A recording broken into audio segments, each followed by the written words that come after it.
Marin Holloway plunged her scarred, ruined hands straight into the scalding water without a flinch, ripping the tangled reins from a screaming horse's throat, while 3 grown men stood frozen behind her. "Move or lose him," she snapped, and not one of them moved fast enough to stop her. They had called her damaged the moment she stepped off that wagon. They didn't know damaged hands could still save a life faster than whole ones ever could. If this story pulls at your heart, hit subscribe and stay with me till the very end, and drop the name of the city you're watching from in the comments. I love seeing just how far Marin's story has traveled. The wagon groaned to a stop at the gates of Black Ridge Ranch, and not a single soul came out to greet it. Marin Holloway sat still a moment, gloved hands folded in her lap, watching the ranch house sag under years of neglect, like an old man who'd forgotten how to stand up straight. She had heard men speak of Black Ridge in town, said it the way folks said the name of a grave they didn't want to visit twice. "This is it, ma'am," the driver said, not bothering to look back at her. "Black Ridge. Whatever you're looking for here, I hope you find it, 'cause ain't nobody else has in a good long while." She climbed down without help.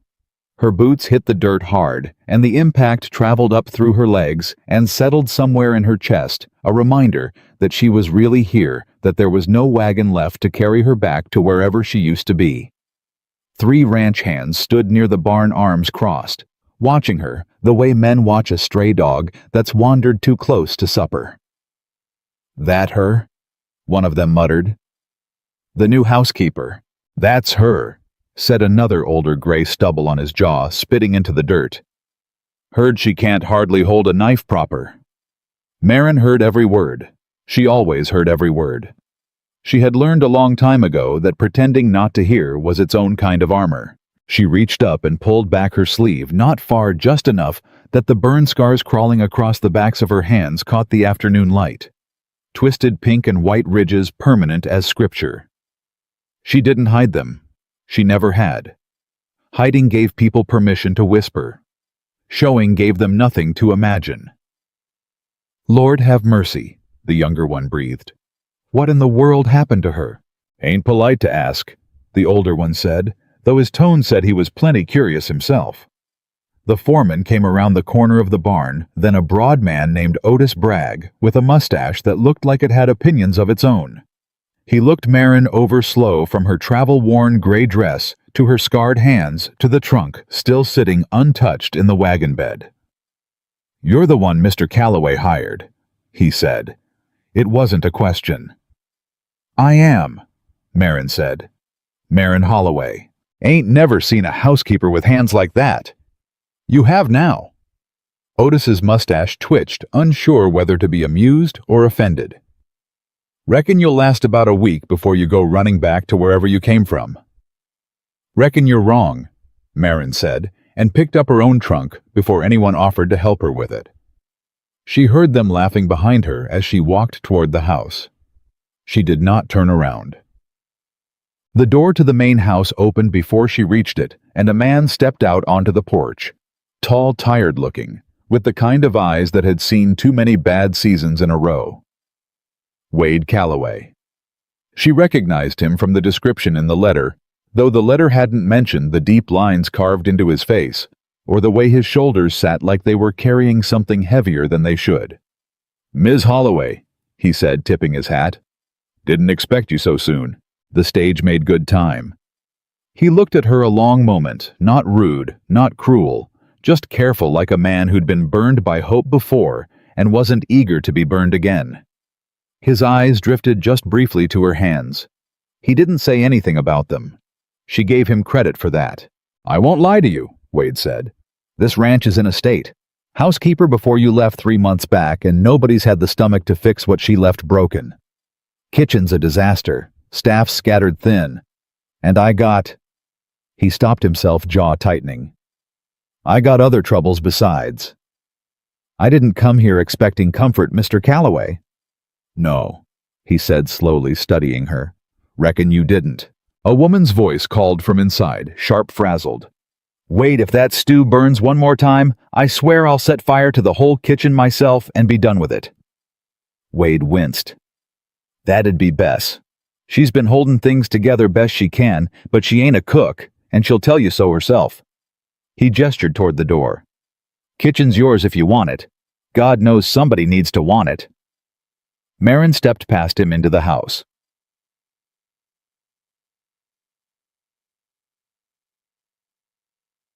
The kitchen was worse than anything the letter had described. Pots sat crusted with old food. Flour was spilled across the counter and never swept. A young woman, Bess, presumably no older than 25, hair falling loose from its pins, stood over a pot that was very clearly burning tears of frustration standing in her eyes. "Oh, thank the Lord," Bess said when she saw Marin. "Please tell me you're the new housekeeper and not some drifter come to rob us blind, 'cause honestly, at this point, I might just hand you the silver myself and wish you luck." "I'm the housekeeper," Marin said, already moving toward the stove, already assessing, already seeing 12 things that needed fixing before she'd said another word. "Well, thank God," Bess said, stepping back and letting her at the pot. "I don't know what I'm doing. I truly don't. I was hired to clean floors, not feed 12 hungry men who complain louder than church bells on Sunday." Marin lifted the pot off the heat, sniffed it, frowned slightly. "This can be saved." "It's ruined. It's scorched on the bottom, not ruined. There's a difference." Marin was already pulling a clean pot from the shelf, already transferring what could be salvaged, moving with a quiet efficiency that made Bess stop and stare. "You sure move fast for somebody who—" Bess caught herself, cheeks reddening. "For somebody who— what?" Marin asked, not looking up. "Nothing. I didn't mean nothing by it. You meant my hands." Marin finally looked at her steady, no anger in it. "It's all right. Say what you mean, Bess. I'd rather have you honest than careful." Bess swallowed. "It's just, I heard you got burned bad. Figured maybe things'd be difficult for you. Choppin' and stirrin' and such." "They are difficult," Marin said simply. "Difficult ain't the same as impossible." She set the salvage stew back on low heat and reached for a knife. "Now hand me those onions before this whole kitchen falls apart around both of us." Bess did, still watching, still uncertain, but something in her eyes had already started to shift. Yeah. By supper 12 ranch hands sat around the long table, and every single one of them noticed the difference before Marin ever said a word about it. The stew was rich, thick with flavor pulled from ingredients that had been sitting neglected in the pantry for weeks. The bread was fresh, even the coffee usually bitter, as regret tasted like someone had finally cared enough to do it right. Otis Bragg chewed slowly, suspicious, like the food itself might be some kind of trick. "Well," said one of the younger hands, a boy named Tommy, who couldn't have been more than 19. "I'll be damned. This is the best meal we've had since Christmas." "Watch your language," Bess scolded, though she was smiling. "I'm just saying," Tommy said. "The fat lady sure can cook." The table went quiet. Marin, standing near the stove, didn't flinch, didn't turn, didn't give them the satisfaction of a reaction. Wade Calloway's voice cut through the silence, low and firm. "Tommy, what I didn't mean nothing by it, boss. I was just—" "You'll speak of Ms. Holloway with respect in this house," Wade said, "or you'll take your supper in the barn from now on. Your choice." Tommy's face went red. "Yes, sir. Sorry, ma'am." Marin turned, then met his eyes calm as still water. "No harm done, Tommy. Eat your supper before it goes cold." But Otis was watching Wade now, something calculating behind his eyes. "Didn't take you for a man who'd go to bat for the help, boss. I go to bat for anybody doing honest work under my roof," Wade said, not looking up from his plate. "Whether you like it or not." The tension in the room didn't disappear, but it shifted just slightly, like the first crack of ice on a frozen river in early spring. That night, long after the men had gone to their bunks, Marin sat alone at the kitchen table, with a single candle burning, mending a torn apron with slow, deliberate stitches. Her hands ached the way they always did after a long day, a deep, permanent ache that no amount of time would ever fully heal. She heard footsteps.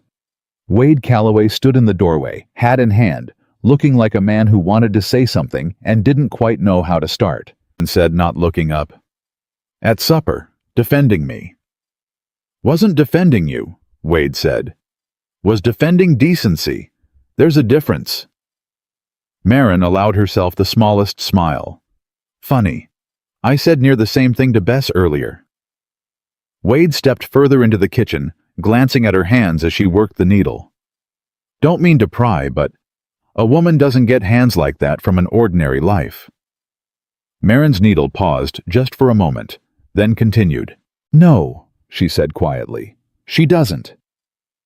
Wade waited, but she offered nothing further, and he had the good sense not to push. "Well," he said finally, "whatever brought you to my door, Ms. Holloway, I'm grateful for it.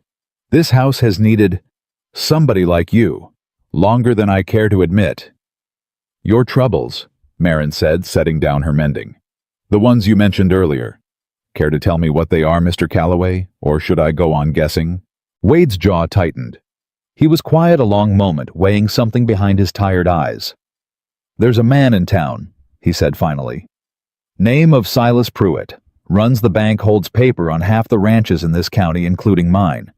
My father borrowed against this land years back before he passed, and I've been paying it down slow ever since. Pruitt's been patient, until lately." "What changed?" "Cattle prices dropped. Bad drought last season cost me near a third of my herd.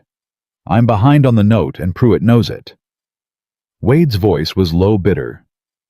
"Man like that don't forgive a debt. He collects it, one way or another." Marin studied him carefully. "How far behind?" "Far enough that if I don't find a way to catch up by the end of the season, he'll have grounds to foreclose on Black Ridge. Take the whole thing. Land my father bled for gone to a man who's never worked an honest day plowing dirt in his life." The candle flickered between them. Marin said nothing for a moment, turning the truth of it over in her mind, understanding now why this house felt the way it did. Not just neglected, but afraid. "Then we'd best make sure that doesn't happen," she said finally. Wade looked at her surprised. You hired me to fix what's broken in this house, Mr. Calloway. Seems to me the ranch itself is part of that." Before Wade could answer, the sound of hooves came pounding up the road outside, fast, urgent, wrong for this hour of night. Both of them turned toward the door as shouting rose up from the yard. "Mr. Calloway! Mr. Calloway! Come quick, it's Otis. Horse threw him bad, he ain't getting up." Wade was already moving, boots pounding across the porch. Marin dropped her mending and followed without a second's hesitation, her scarred hands already flexing at her sides, already remembering things she'd hoped never to need again. Out in the yard, lantern light threw long shadows across the dirt as two ranch hands knelt beside Otis Bragg's still form, his leg bent at an angle that turned Marin's stomach the moment she saw it. "Somebody ride for the doctor," Tommy shouted, panic cracking his voice. "Town's an hour off, maybe more. He'll bleed out before the doc gets here," another hand said, voice shaking. "Lord, look at that leg." Marin pushed through them without a word, dropping to her knees in the dirt beside Otis, her burned hands already reaching for the torn fabric of his trousers, already assessing the break, the bleeding, the seconds that were ticking away faster than any of them wanted to admit. Otis's eyes fluttered open, glassy with pain, and found her face hovering above him. "You," he rasped. "Get your ruined hands off me." Marin didn't move, didn't flinch, didn't even blink. "Mr. Bragg," she said, calm as a Sunday morning, already pressing firm against the wound to slow the bleeding. "You can hate my hands all you like once you're still breathing to do it. Right now, you're going to hold still, and you're going to let me save your leg." Somewhere behind her, Wade Calloway watched her work with a look on his face that hadn't been there an hour before, not doubt, not pity. Something closer to hope.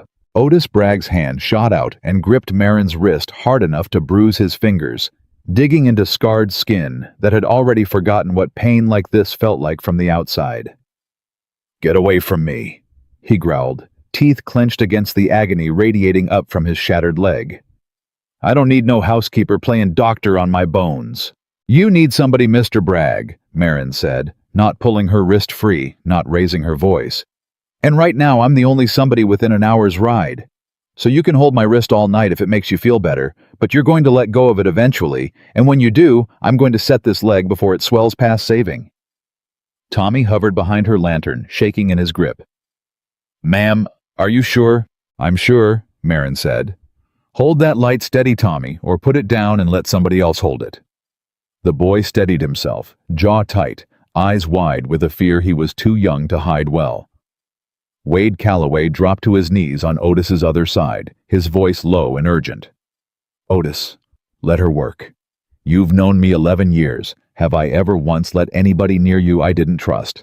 Otis's breathing came ragged sweat cutting tracks through the dust on his face. "Wade, look at her hands. Look at 'em." "I am looking," Wade said.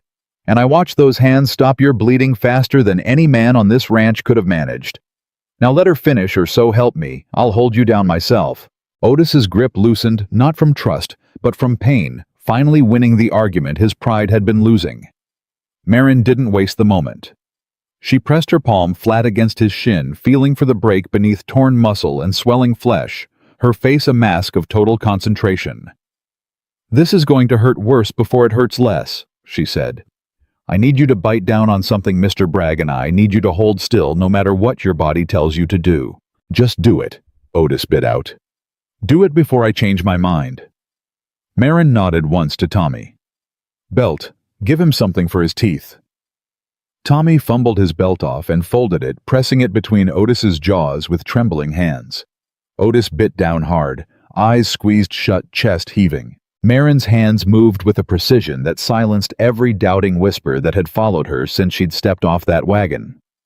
She aligned the bone beneath the skin, feeling the fractured ends with a patience that came from experience nobody at Black Ridge understood yet.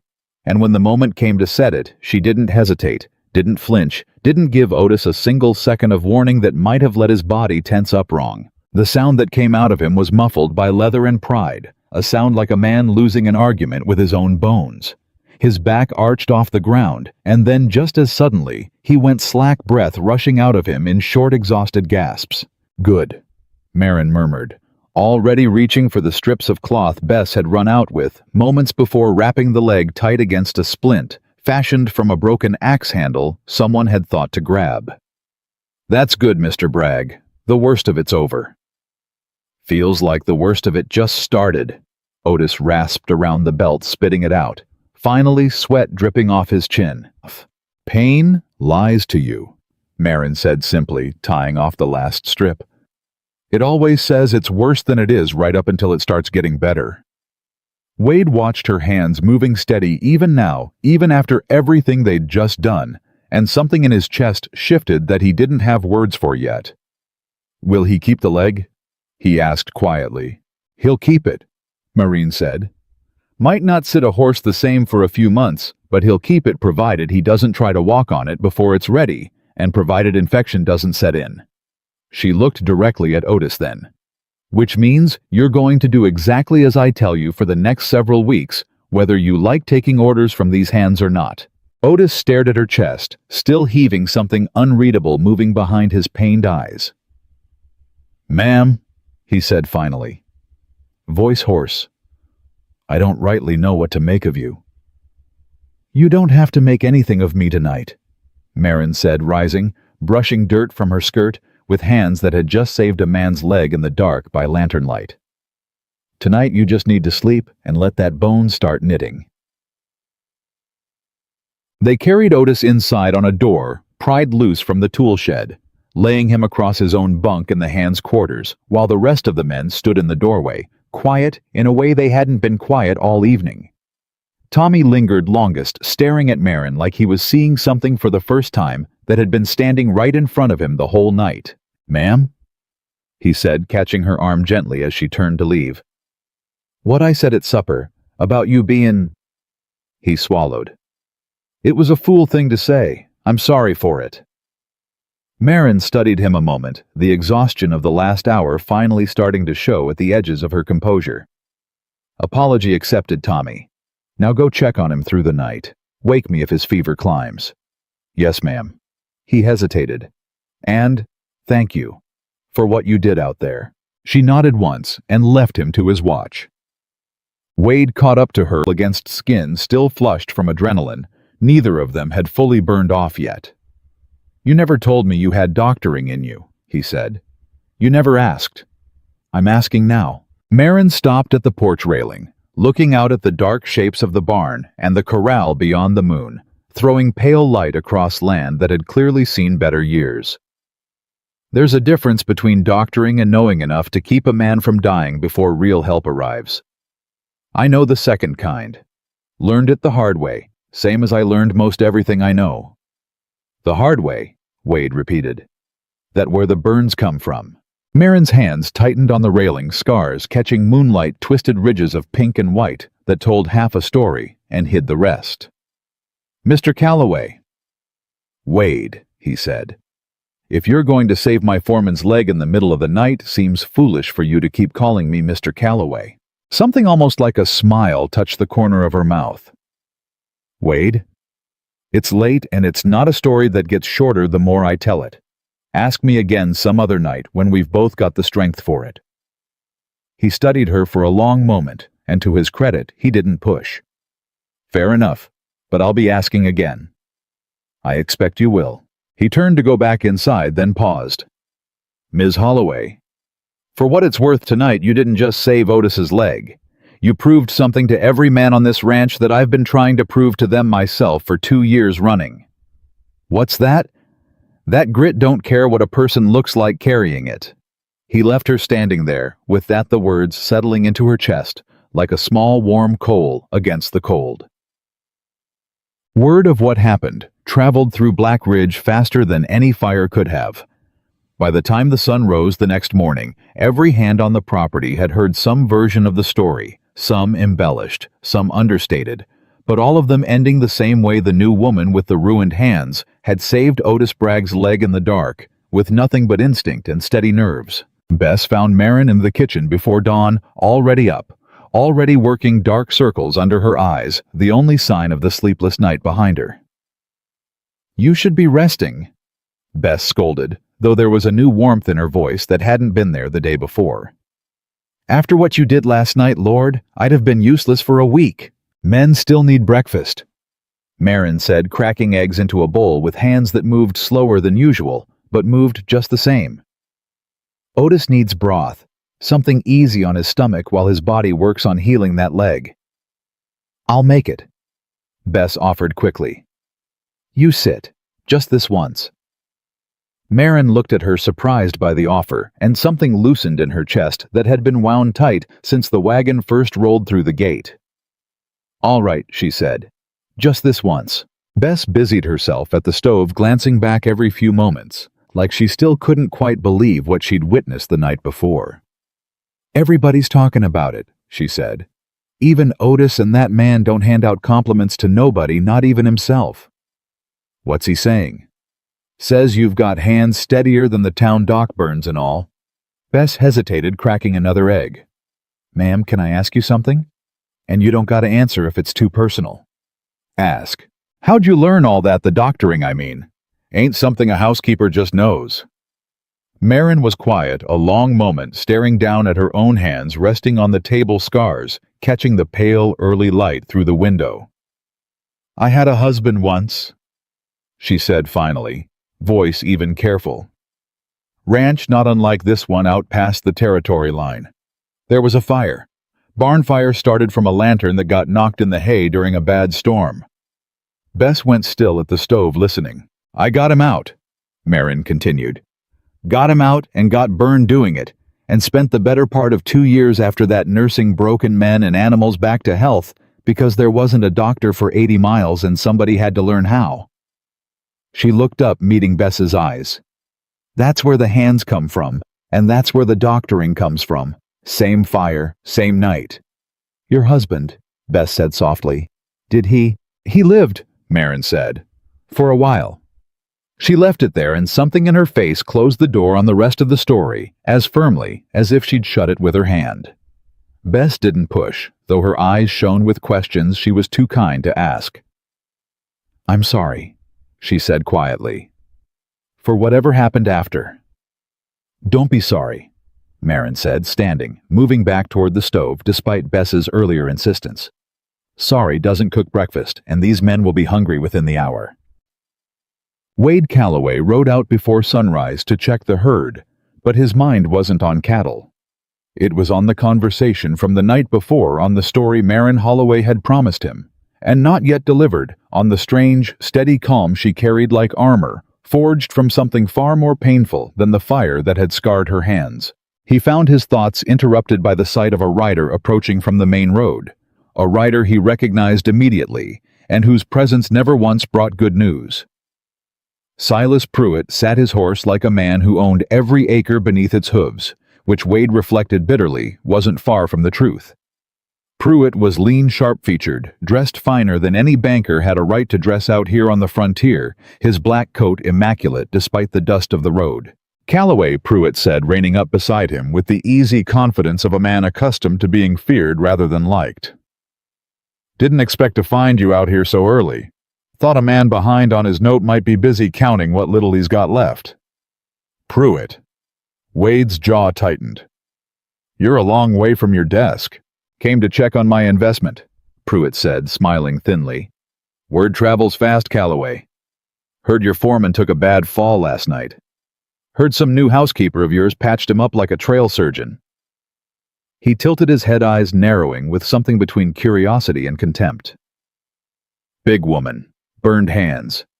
That the one folks in town are already talking about. Wade's hands tightened on his reins.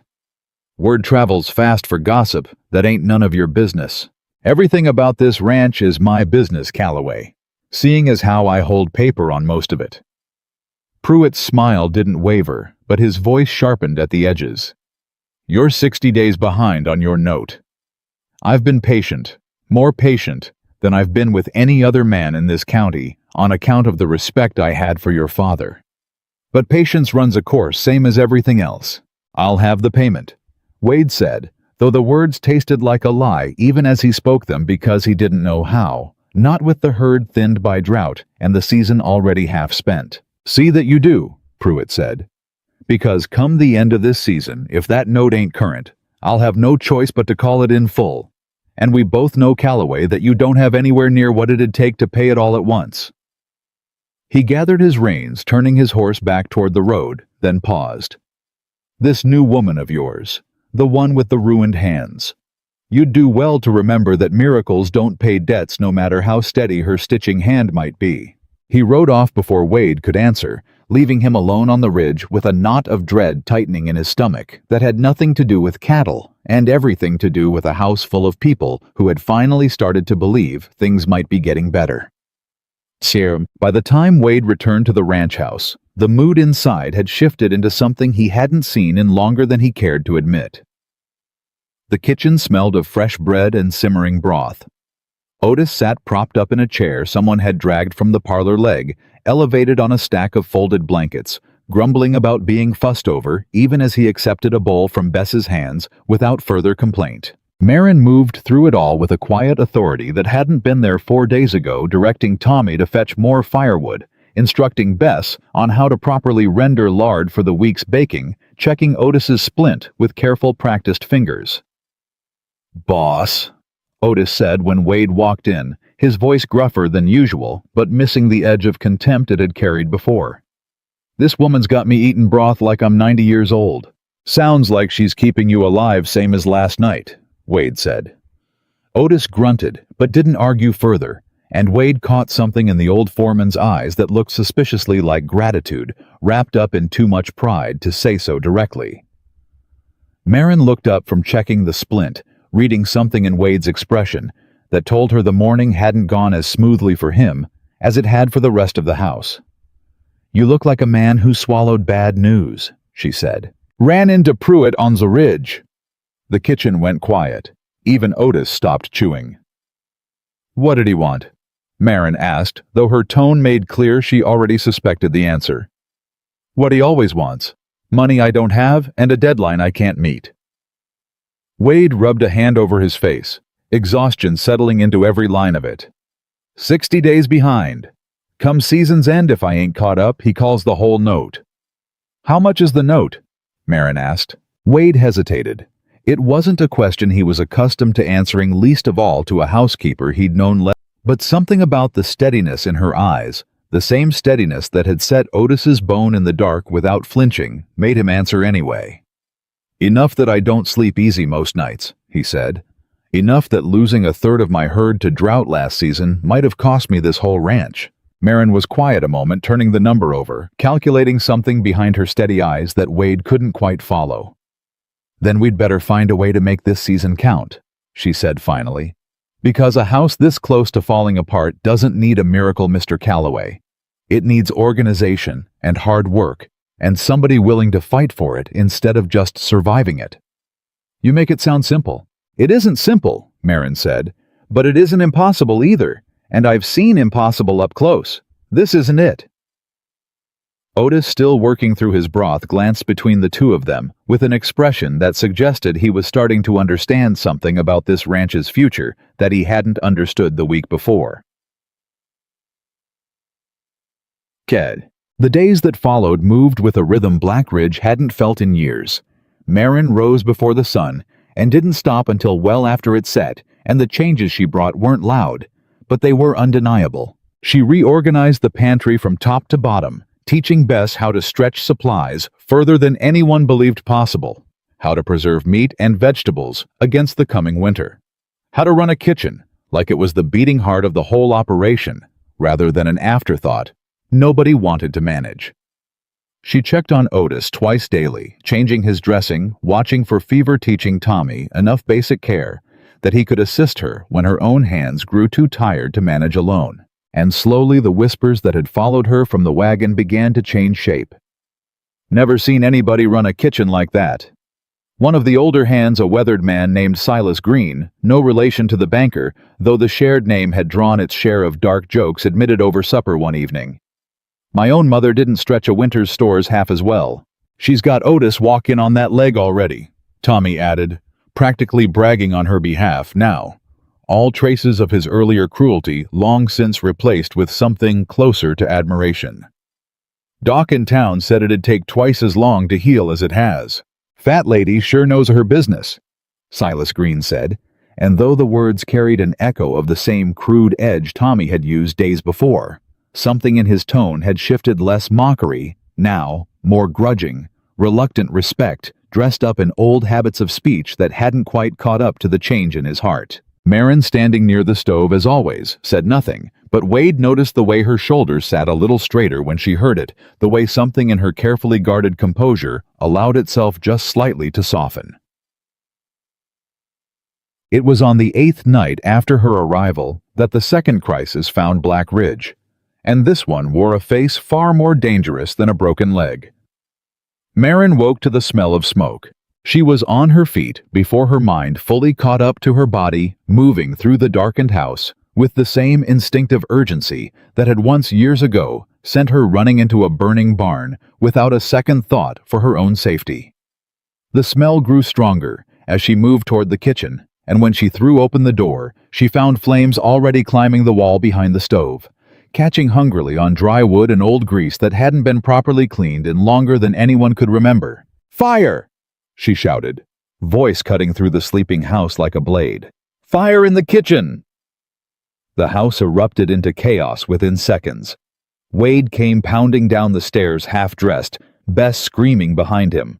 Tommy already running for water buckets with the panicked energy of a boy who'd never faced real danger before. But Marin didn't run. Marin moved toward the flames exactly as she had years ago. Exactly as her scarred hands remembered doing, even when her mind screamed every reason why she shouldn't. "Buckets," she ordered, voice steady, despite the fire climbing higher by the second. "Wet blankets now. Wade, get the flour from the pantry. Smother what you can before it spreads to the beams." Wade didn't question her. He moved on instinct, trusting her judgment completely, in a way that would have seemed impossible only a week before. Bess and Tommy formed a bucket line from the well, passing water hand to hand, while Marin threw fistfuls of flour and baking soda at the base of the flames, smothering what the water couldn't reach fast enough. The heat was immense, and for one terrible moment, Marin's mind flashed back unbidden, unwelcome to another fire, another kitchen, another set of hands reaching into flames that had no business being reached into. Her scars burned with a phantom pain that had nothing to do with the actual fire in front of her, and everything to do with the one that lived permanently beneath her skin. Marin. Wade's voice cut through the memory, sharp with fear. Marin, get back, that beam's about to go. She didn't get back. She reached up instead, grabbing a burning piece of falling timber with her bare, scarred hands and flinging it clear of the pantry doorway before it could catch the dry stores inside the wood, scorching against palms that had long since lost most feeling in the worst of the scar tissue. The beam crashed to the floor behind her, sparks scattering, and for one heart-stopping moment, Wade thought he'd lost her to the very flames she was trying to save his house from. "I'm all right," she said, before he could even ask, voice rough with smoke, but steady all the same. "Keep passing water. We're almost past it." They fought the fire for what felt like hours, but was likely closer to 20 minutes, and when the last of the flames finally sputtered into smoking embers, the kitchen stood scorched and ruined along one wall, but the house, the whole house, still stood. Bess collapsed against the counter, soot-streaked and shaking. Tommy sat down hard on the floor, breathing like he'd run 5 miles. And Wade stood staring at Marin, who was examining her own hands in the dim lantern light, with a calm that unsettled him more than any panic could have. "Your hands," he said, voice hoarse. "Marin, your hands." "They're fine," she said, though the fresh burns across her palms told a different story. Angry red welts rising against scar tissue that had never fully healed to begin with. "They are not fine," Wade said, crossing to her, taking her wrists gently, turning her palms up toward the lantern light with a tenderness that surprised them both. "Lord above woman, you grabbed a burning beam with your bare hands. Wouldn't be the first time," Marin said quietly, and something in the way she said it told Wade more about her past than any story could have. "We need to get these dressed," Wade said, voice tight, with an emotion he wasn't ready to name. Bess fetched the clean linens and that salve from the cabinet. "I can manage," Marin started.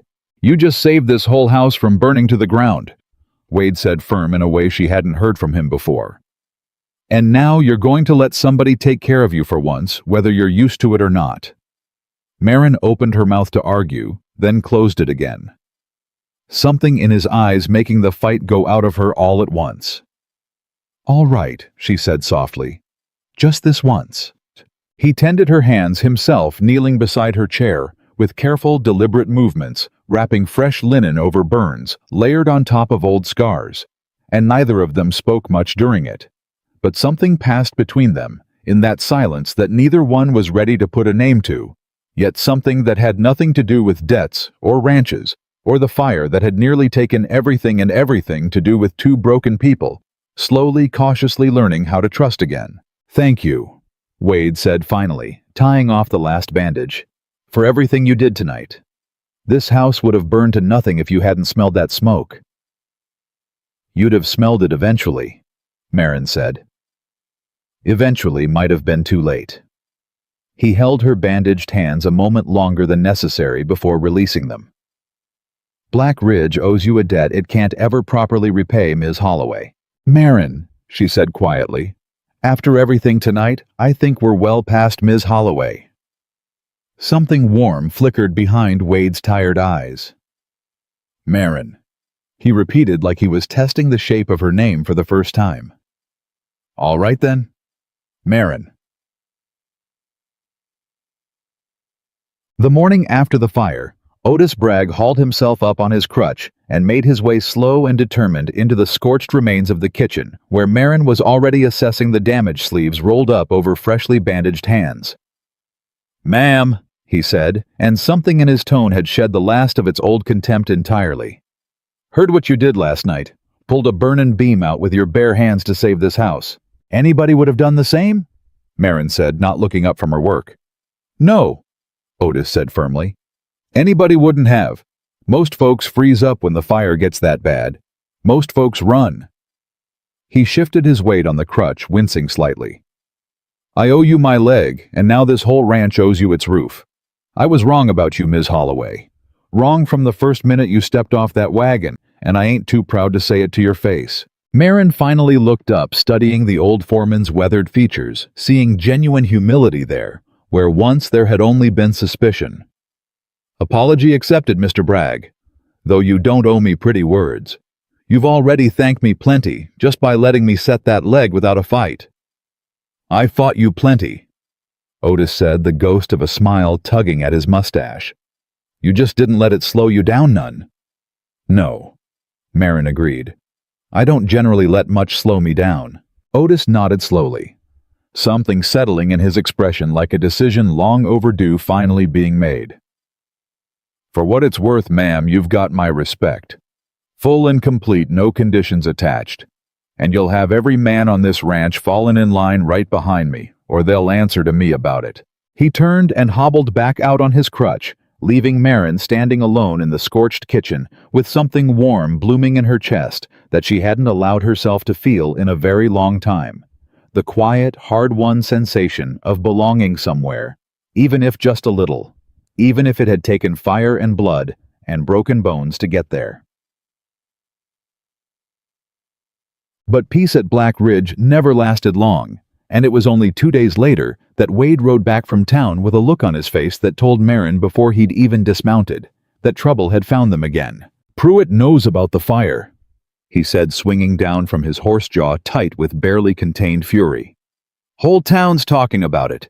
Man had the nerve to tell me in front of half the general store that a ranch fallen apart enough to catch fire probably ain't worth saving anyhow, and that he'd be doing me a favor taking it off my hands come season's end." Marin's eyes narrowed. "He's trying to break your spirit before he ever has to call the note. It's working." Wade admitted, quieter now, the anger draining into something closer to exhaustion. "I don't know how I'm supposed to catch up 60 days of payments with a scorched kitchen and a herd thinner than it's been in a decade." Marin was quiet a moment, mind working through the problem with the same careful precision she'd used to set Otis's bone in the dark. "How many head do you have left?" "About 200, give or take. And the drought is the grazing recovering at all. Some, slow, but some." "Then we sell what we can now before winter thins the herd further," Marin said. "And we use every dollar of it toward that note, and we rebuild the rest through the winter so that by spring this ranch isn't just surviving, it's strong enough that a man like Pruitt can't touch it." Wade stared at her. "You make it sound simple again." "It isn't simple," Marin said, echoing her own words from days before. "But it's possible. And Wade—" She paused, meeting his eyes directly unflinching. "I intend to help you fight for this ranch with everything I've got left in me. Every skill these hands still carry, whether that's cooking or doctoring or standing in a burning kitchen at midnight. Black Ridge isn't just surviving through this winter. I intend to see it thrive." Something in Wade Calloway's chest cracked open at those words, not from despair, but from something far more dangerous, to a man who'd spent 2 years convinced that hope itself was a luxury he couldn't afford anymore. "Marin," he said quietly, "I don't rightly know what I did to deserve somebody like you walking through that gate." "You didn't do anything," Marin said softly. "Sometimes broken things just find each other, Wade. And sometimes, if they're stubborn enough, they figure out how to build something whole out of all those broken pieces." Neither of them noticed Bess watching from the porch, a knowing smile tugging at her lips, nor did they notice the distant rider on the ridge above the ranch. A man in a fine black coat watching Black Ridge through a spyglass, with narrowed, calculating eyes, already plotting his next move against a ranch that had just found something far more dangerous to his plans than any amount of money. Hope. The rider on the ridge kept his spyglass trained on Black Ridge for the better part of an hour before he finally turned his horse back toward town, and by the time Silas Pruitt walked back into his bank that afternoon, he had already decided that fire wasn't the only kind of trouble a ranch could suffer. He sat behind his desk, steepling his fingers, and called for his clerk. "Draft a letter to the county assessor," Pruitt said. "I want Black Ridge Ranch reassessed before the season's end. Full property value including livestock and structures." "Sir." The clerk hesitated. "Reassessments are usually requested by the property owner or by the man holding the note," Pruitt said smoothly. Who has every right to protect his investment? Calloway's been rebuilding faster than I expected. I want to know exactly what that ranch is worth before he gets any further ahead of himself. What Pruitt didn't say, but understood perfectly well, was that a favorable reassessment now timed just right could tighten the noose on Wade Calloway faster than any missed payment ever could. Back at Black Ridge, none of them knew yet what was coming, and for the first time in longer than any of them could remember, the ranch felt almost like it was healing alongside Otis's leg and Marin's freshly bandaged hands. Marin stood at the edge of the scorched kitchen wall. Sleeves rolled to her elbows, directing Tommy and Silas Green as they hauled away the last of the charred timber. The morning air still carried a faint bite of smoke, but underneath it, something new, sawdust, fresh-cut pine, the smell of rebuilding. "Careful with that beam," she called out. "Wood's still weak where the fire ate through it. Set it down slow, or you'll bring the whole section in on yourselves." "Yes, ma'am," Tommy said, grunting under the weight, easing it down with Silas Green's help. Bess came around the corner with a tray of biscuits and buttermilk, setting it on the one remaining table that hadn't been touched by flame. "Y'all stop and eat something. Can't rebuild a kitchen on empty stomachs." "Bess is right," Marin said, wiping soot from her hands onto her apron, wincing slightly as the motion pulled at the fresh burns beneath her bandages. 10 minutes, then back to it." Otis hobbled over on his crutch, easing himself down onto an overturned crate with a grunt. "Look at this place," he said, shaking his head, something like wonder in his voice. "Week ago, I'd have bet my saddle this ranch was headed for the boneyard. Now look at it. Rebuilding the kitchen. Herd's getting healthier by the day. Even the boss is smiling again, and Lord knows that man forgot how for a good long while. Don't go crediting me with the weather turning, Otis," Marin said, though a small smile tugged at her mouth despite herself. "Rain's done more for that herd than I ever could." "Rain didn't set my leg," Otis said. "Rain didn't smother a kitchen fire with her bare hands. Rain didn't teach Bess how to stretch a winter's stores like she's been doing it her whole life." He fixed her with a steady look. "Don't sell yourself short, ma'am. This ranch is coming back to life, and you're the reason why, plain as day." Marin didn't answer that directly, busying herself instead with straightening a stack of salvaged pans, but the warmth that crept up her neck had nothing to do with the morning sun. Wade rode in just before noon, and one look at his face told Marin the good mood of the morning was about to take a hit. "What is it?" she asked, meeting him as he swung down from his horse. "County assessor's riding out here tomorrow," Wade said, jaw tight. "Got word in town. Full reassessment of the property. Livestock structures, land value, all of it." Marin's brow furrowed. "That's unusual, isn't it? Mid-season unannounced." "Unusual as a two-headed calf," Wade said grimly. "And I'd bet my last dollar Silas Pruitt's the one who requested it." "Why would he want the ranch reassessed now?" Wade rubbed a hand over his face, exhaustion creeping back into features that had only just started to smooth out over the past week. "Because if the assessment comes back lower than what I owe on the note, it gives him grounds to argue the ranch ain't worth carrying the debt anymore. Gives him leverage to push for immediate foreclosure instead of waiting out the season like our agreement says he's supposed to." "Can he do that legally?" "Pruitt's the kind of man who makes sure whatever he wants to do looks legal enough on paper," Wade said bitterly. "Even when it ain't right." Marin's mind was already working, turning the problem over, the way she'd turned over Otis's shattered leg, looking for the angle that would let her fix what seemed unfixable. "Then we make sure that assessment comes back higher than he's hoping for," she said. "We show that assessor exactly what this ranch is worth right now today, not what it looked like a month ago, before the herd started recovering, and before this kitchen started rebuilding." "And how do we do that in one day?" Wade asked. "We work through the night if we have to," Marin said, already rolling her sleeves back down, mind racing ahead to lists and tasks and 100 small details that might add up to something large enough to matter. "Every fence gets mended. Every animal gets moved to pasture where it'll look its healthiest. This kitchen gets far enough along that it reads as progress, not disaster. And Wade," she paused, meeting his eyes, You show that man every improvement this ranch has made in the last 2 weeks, and you do it with your chin up like a man who's got nothing to hide and everything to be proud of. He'd studied her, something fierce and grateful moving behind his tired eyes. You really think that'll be enough to counter whatever number Pruitt's hoping for? I think it's our best chance, Marin said honestly. And I think giving up before we've even tried is exactly what Pruitt is counting on us to do. They worked through the afternoon and into the evening. Every hand on the ranch pulled into the effort. Tommy and Silas Green mended fence lines that had sagged for 2 years running. Otis, unable to do heavy lifting, directed from his crate, with the sharp authority of a foreman back in his element, barking instructions that nobody argued with anymore. Bess scrubbed the ranch house windows until they gleamed, muttering the whole time about assessors and bankers, and men who couldn't leave decent folk alone to rebuild in peace. Marin worked longest of all, her freshly burned hands aching beneath their bandages as she helped haul lumber, helped Wade repaint the sun-faded sign at the entrance to the property, helped move the healthiest cattle into the pastures nearest the house where an assessor riding in would see them first and best.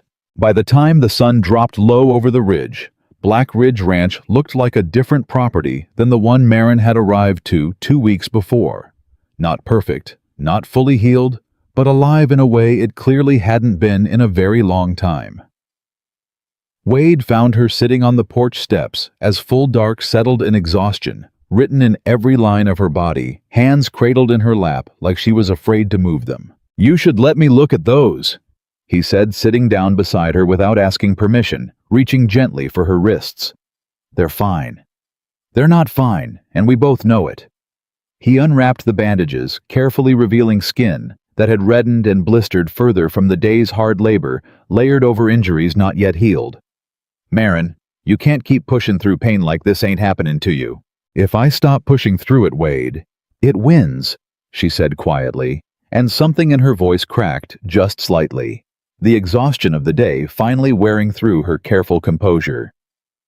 "I've spent years letting pain tell me what I can't do. I'm done listening to it." Wade was quiet a moment, studying her face in the fading light, seeing past the strength she wore, like armor, to something far more fragile underneath. "Tell me about him," he said softly. "Your husband. You said he lived for a while after the fire. What happened after?" Marin's jaw tightened, and for a long moment, Wade thought she wouldn't answer at all. Then slowly, quietly, the words started coming. "His name was Ezra," she said. "We'd been married 4 years when the fire happened. I got him out of that barn, but the smoke had already done its damage to his lungs before I ever reached him. He lived another year after that, Wade, but he was never the same man. Coughing blood by the end. Couldn't work the land he loved. Couldn't hardly breathe some nights without me sitting up beside him helping him through it." Her voice thinned, but didn't break. "He died angry. Not at me, never at me, but angry at a world that took away everything that made him who he was and left him just enough life to know exactly what he'd lost. And after he passed, his family blamed me." Marin said, the old bitterness surfacing despite years of trying to bury it. "Said if I hadn't run into that barn, if I'd just let it burn, he'd have found another way out on his own, wouldn't have breathed in as much smoke, saving nothing more than time. Said my scarred hands were a punishment for meddling with fate that night." She looked down at her own palms, twisted and pink in the dim light. "They took the ranch. It was his family's land, not mine, and once he was gone, I had no claim to any of it. I left with a trunk and a wagon fare, and not much else besides what I'd learned keeping a dying man comfortable for a year." Wade's hand found hers in the dark, careful of the raw skin, but firm all the same. "That family was wrong," he said, voice rough with quiet fury. "Dead wrong. You saved that man's life the night of that fire. What happened after wasn't your doing. Smoke in the lungs, that's God's cruelty, not yours." "I've told myself that 1,000 times," Marin admitted. "Some nights I even believe it." "Believe it tonight," Wade said. "Because I've watched you save Otis's leg, and I've watched you smother a fire that could have taken this whole house, and I've watched you rebuild a kitchen and a pantry and a house full of broken, doubting people in under 2 weeks flat. Woman like that don't destroy things, Marin. She saves them." Marin looked at him, moonlight catching the wet shine in her eyes that she was too proud to let fall. "Wade." "I mean it," he said softly. Every word. For a moment, something passed between them that neither one dared name. Not yet. Not with a debt hanging over the ranch and an assessor riding in come morning, and two hearts too scarred by loss to trust easily in anything good. But the moment lingered all the same, quiet and warm in the darkness, before Marin finally pulled her hand back, gently standing. "Assessor comes at dawn," she said, voice steadier now. "We should both get what rest we can."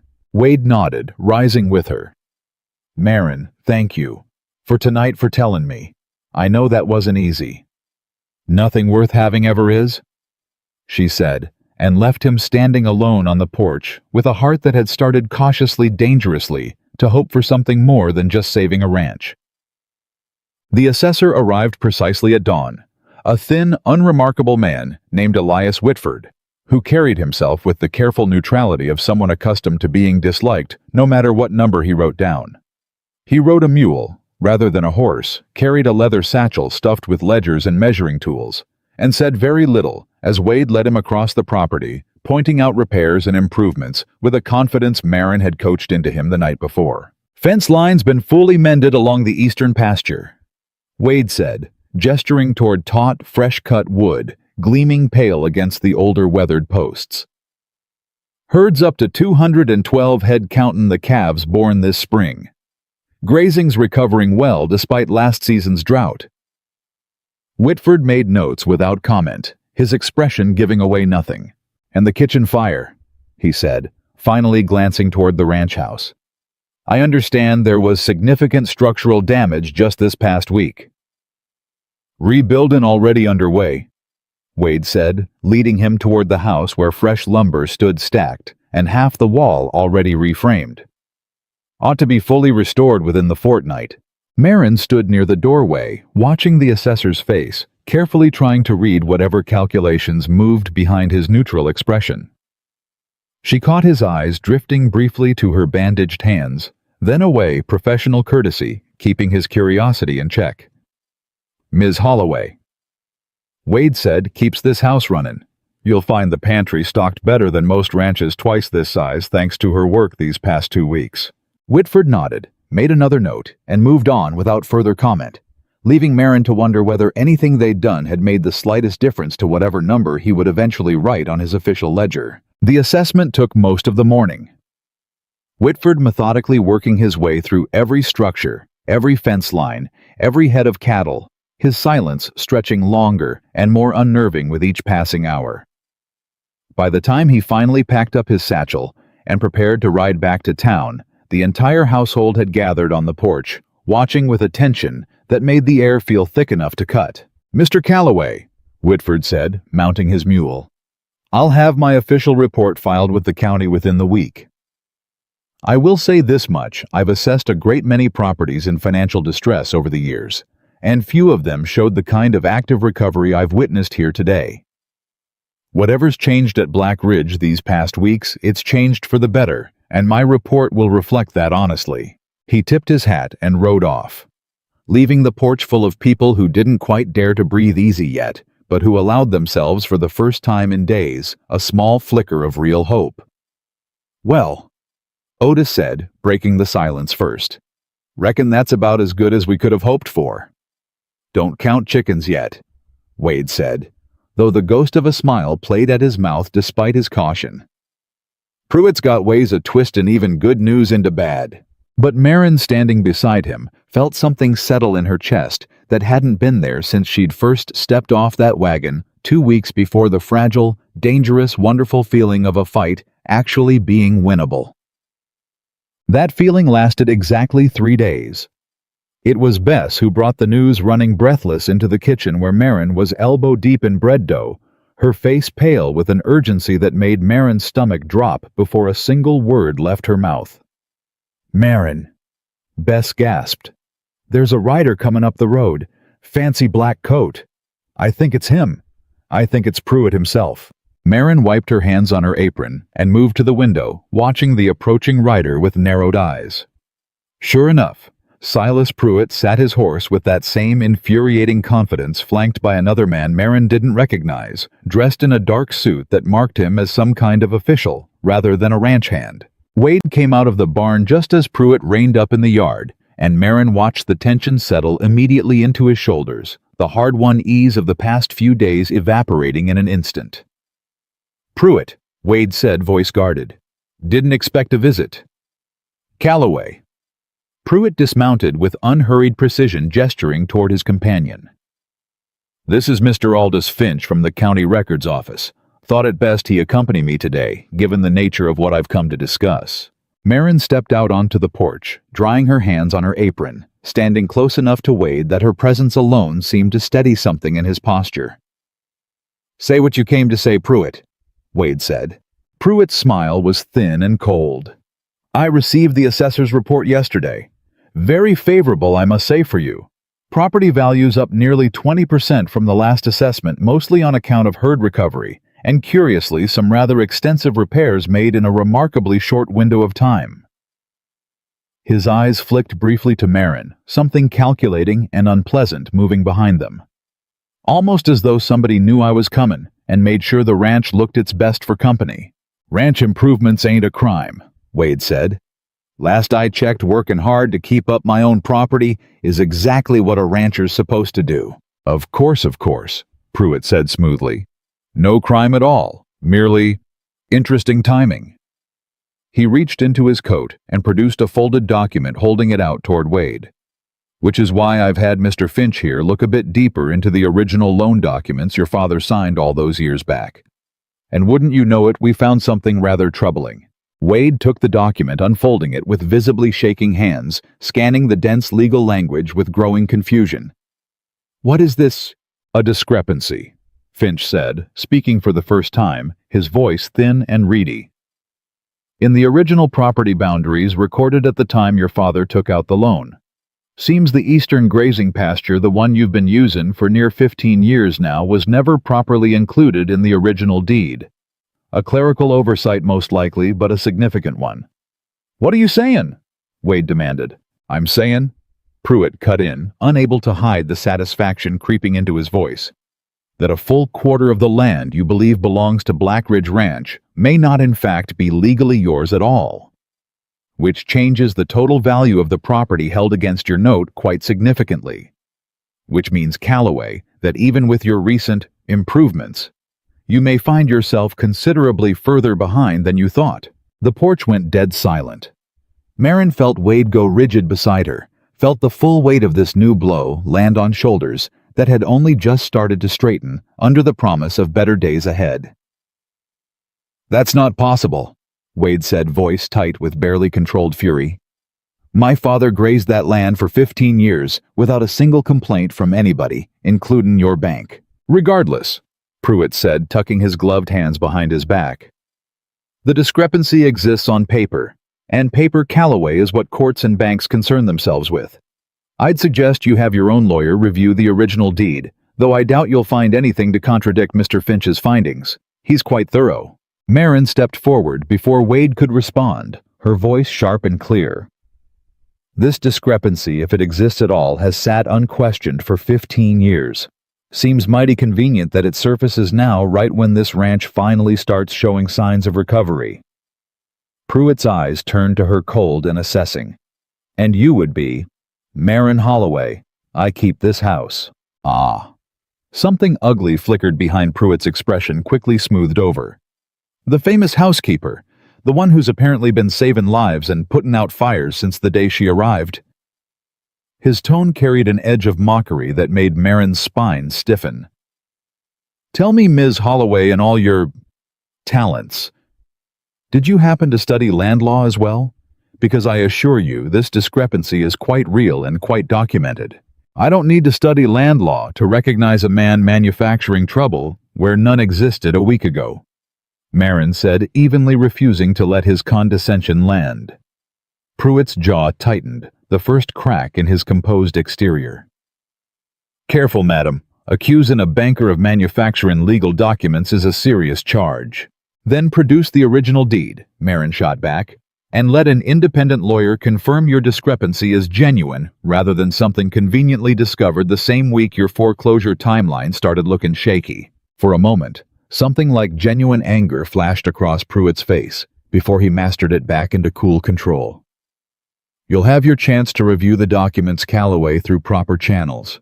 But mark my words, this discrepancy stands, and it changes everything about your position here. I'd start considering your options, because come season's end, I don't believe you'll have nearly enough ranch left on paper to justify the debt you're carrying.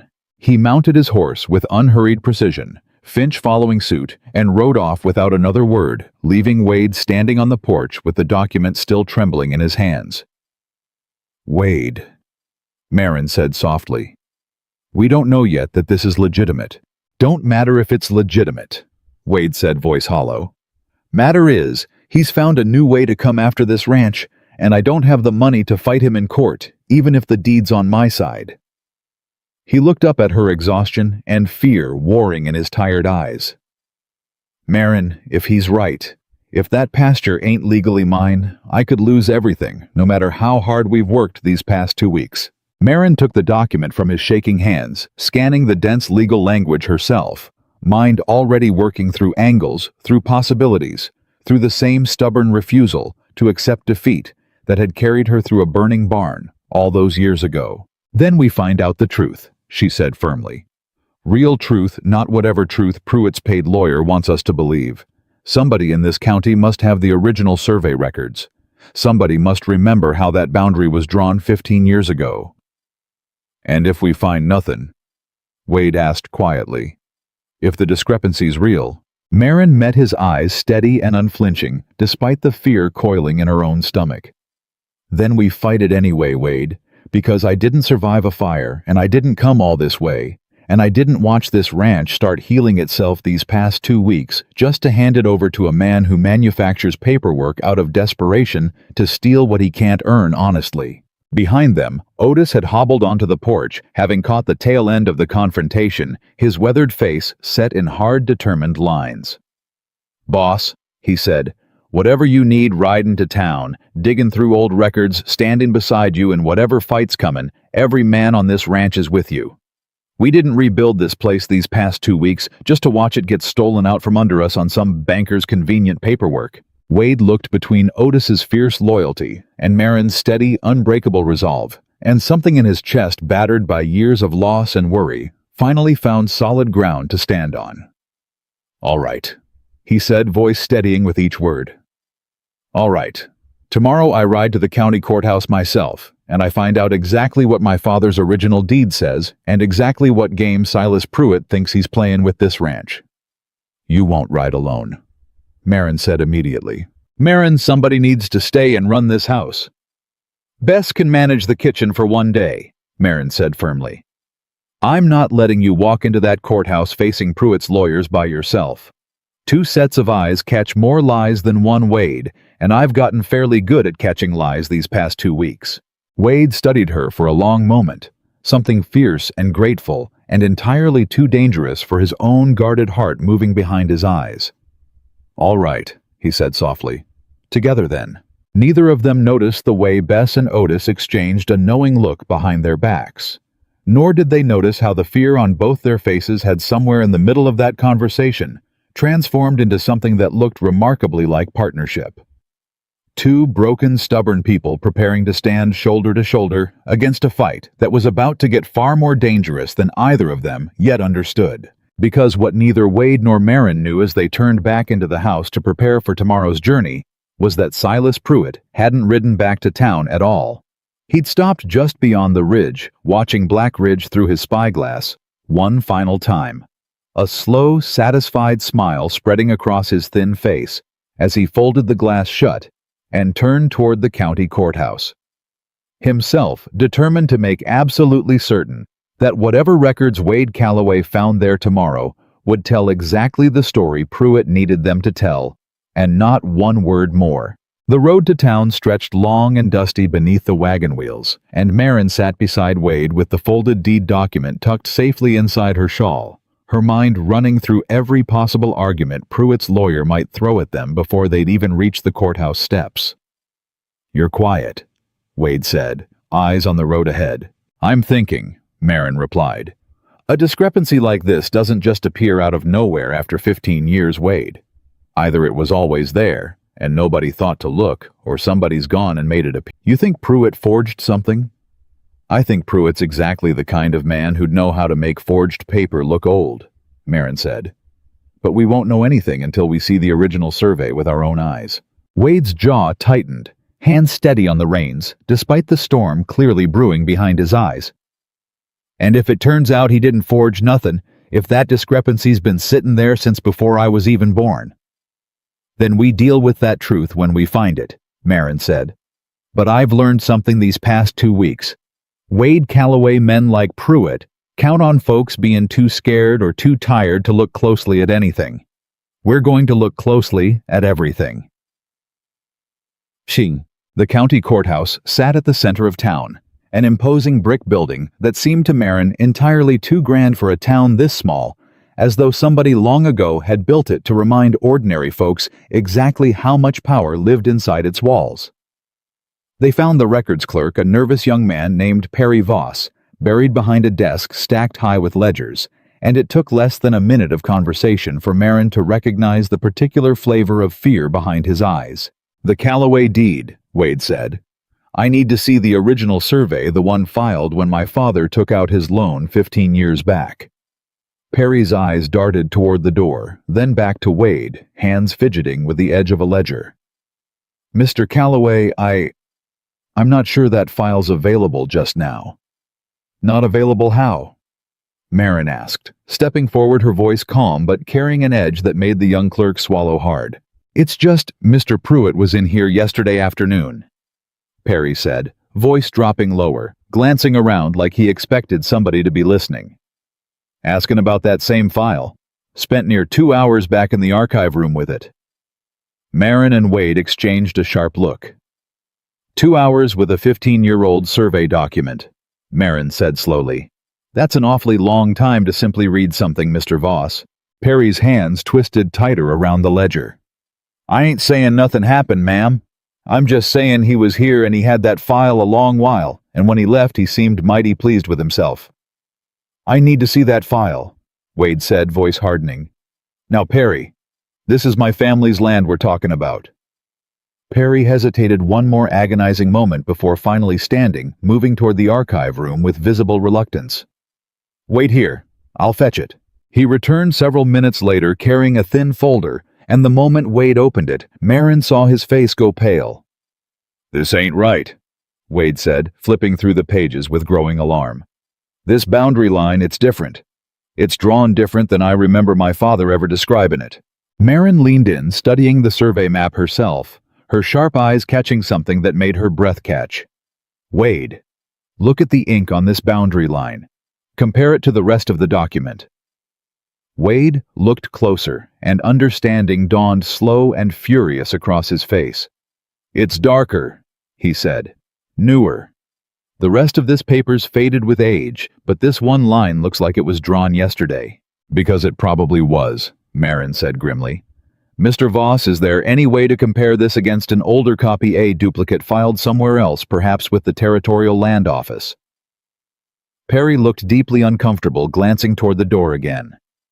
There's supposed to be a duplicate copy filed same time as the original kept over at the Territorial Office 2 counties over. But ma'am, I don't have authority to just... Perry, Wade said, voice low and dangerous in a way Marin hadn't heard from him before. A man's about to lose his family's ranch on account of a line somebody drew on this paper sometime in the last day. You're going to help me prove that, or you're going to explain to a judge exactly why you let it happen. Perry's face went pale as milk, but something in Wade's fury seemed to shake loose whatever fear had been holding him in place. There's a train leaves for the Territorial Office day after tomorrow, he said quietly. If somebody rode hard, they could maybe get there and back with the duplicate copy before Pruitt's able to file anything official against you. Then that's exactly what we'll do, Marin said firmly.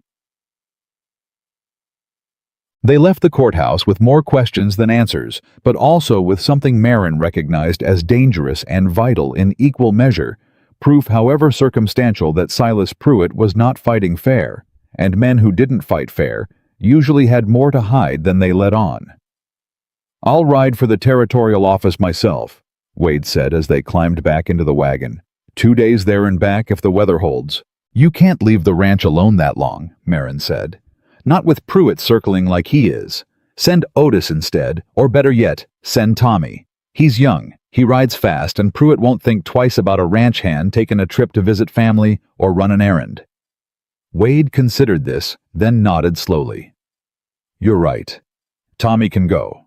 Otis and I stay here, make sure Pruitt doesn't try nothing else while we wait. And in the meantime," Marin added, "we keep this ranch looking exactly as strong and recovered as it did for that assessor. We don't give Pruitt one single reason to think we're afraid."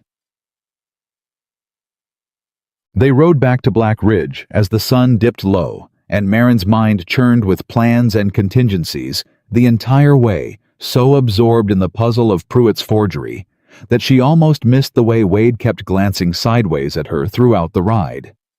"What?" she finally asked, catching him mid-glance. "Nothin'," Wade said, though a small tired smile tugged at his mouth. "Just thinking that 2 weeks ago I was a man drowning alone in debt and grief, and now I've got a woman riding beside me fighting a corrupt banker like it's the most natural thing in the world."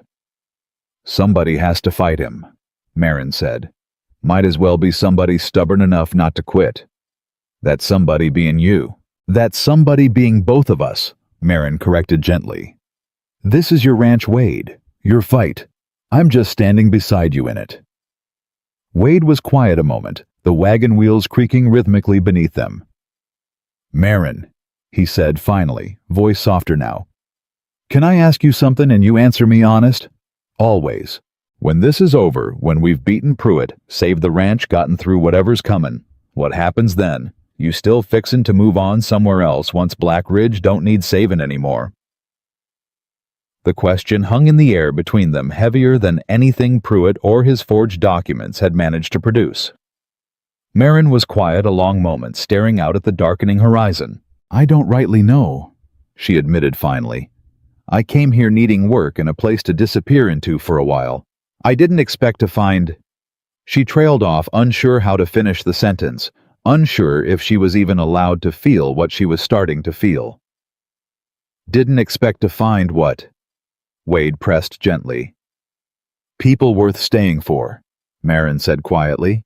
"A place worth fighting for." Wade's hand found hers on the wagon bench, careful of her bandaged palms, and neither of them said anything more. The rest of the ride home, but something had shifted between them, that both were too cautious and too hopeful to name just yet. Tommy left before dawn the next morning, riding hard toward the territorial office with instructions to bring back the duplicate survey, no matter what it cost or how fast he had to push his horse.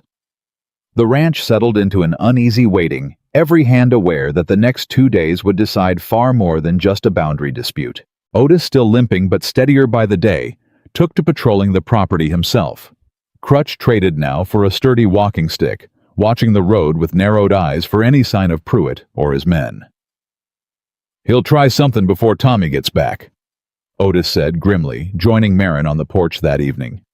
"Man like Pruitt don't just sit still waiting to lose."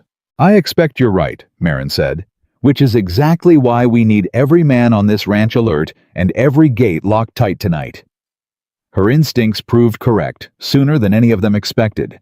It was well past midnight when the sound of breaking glass shattered the quiet, followed immediately by Bess's scream from somewhere near the smokehouse. Marin was on her feet and moving before conscious thought caught up Wade thundering down the stairs behind her, both of them racing toward the sound, with hearts pounding in matching rhythm. They found Bess cornered against the smokehouse wall, a lantern shattered at her feet, flames already licking hungrily at spilled oil and dry straw scattered nearby. 2 shadowy figures bolted from the scene the moment Wade's shout cut through the darkness, disappearing into the tree line before anyone could get a clear look at their faces. "Bess?" Marin grabbed her, pulling her back from the spreading flames. "Are you hurt?" "I'm all right," Bess gasped, shaking violently. I heard something out here came to check and there were two men Marin trying to set the smokehouse alight. Water! Wade bellowed toward the bunkhouse, where sleepy ranch hands were already stumbling out in response to the commotion. Fire at the smokehouse, move! The second fire in as many weeks might have felt like déjà vu if the circumstances hadn't been different. This time, there was no accident to blame, no old grease catching on an untended stove. This time somebody had deliberately tried to burn down a building full of the winter's meat stores that represented weeks of Marine's careful preservation work. Stores that Black Ridge desperately needed to survive the coming cold months.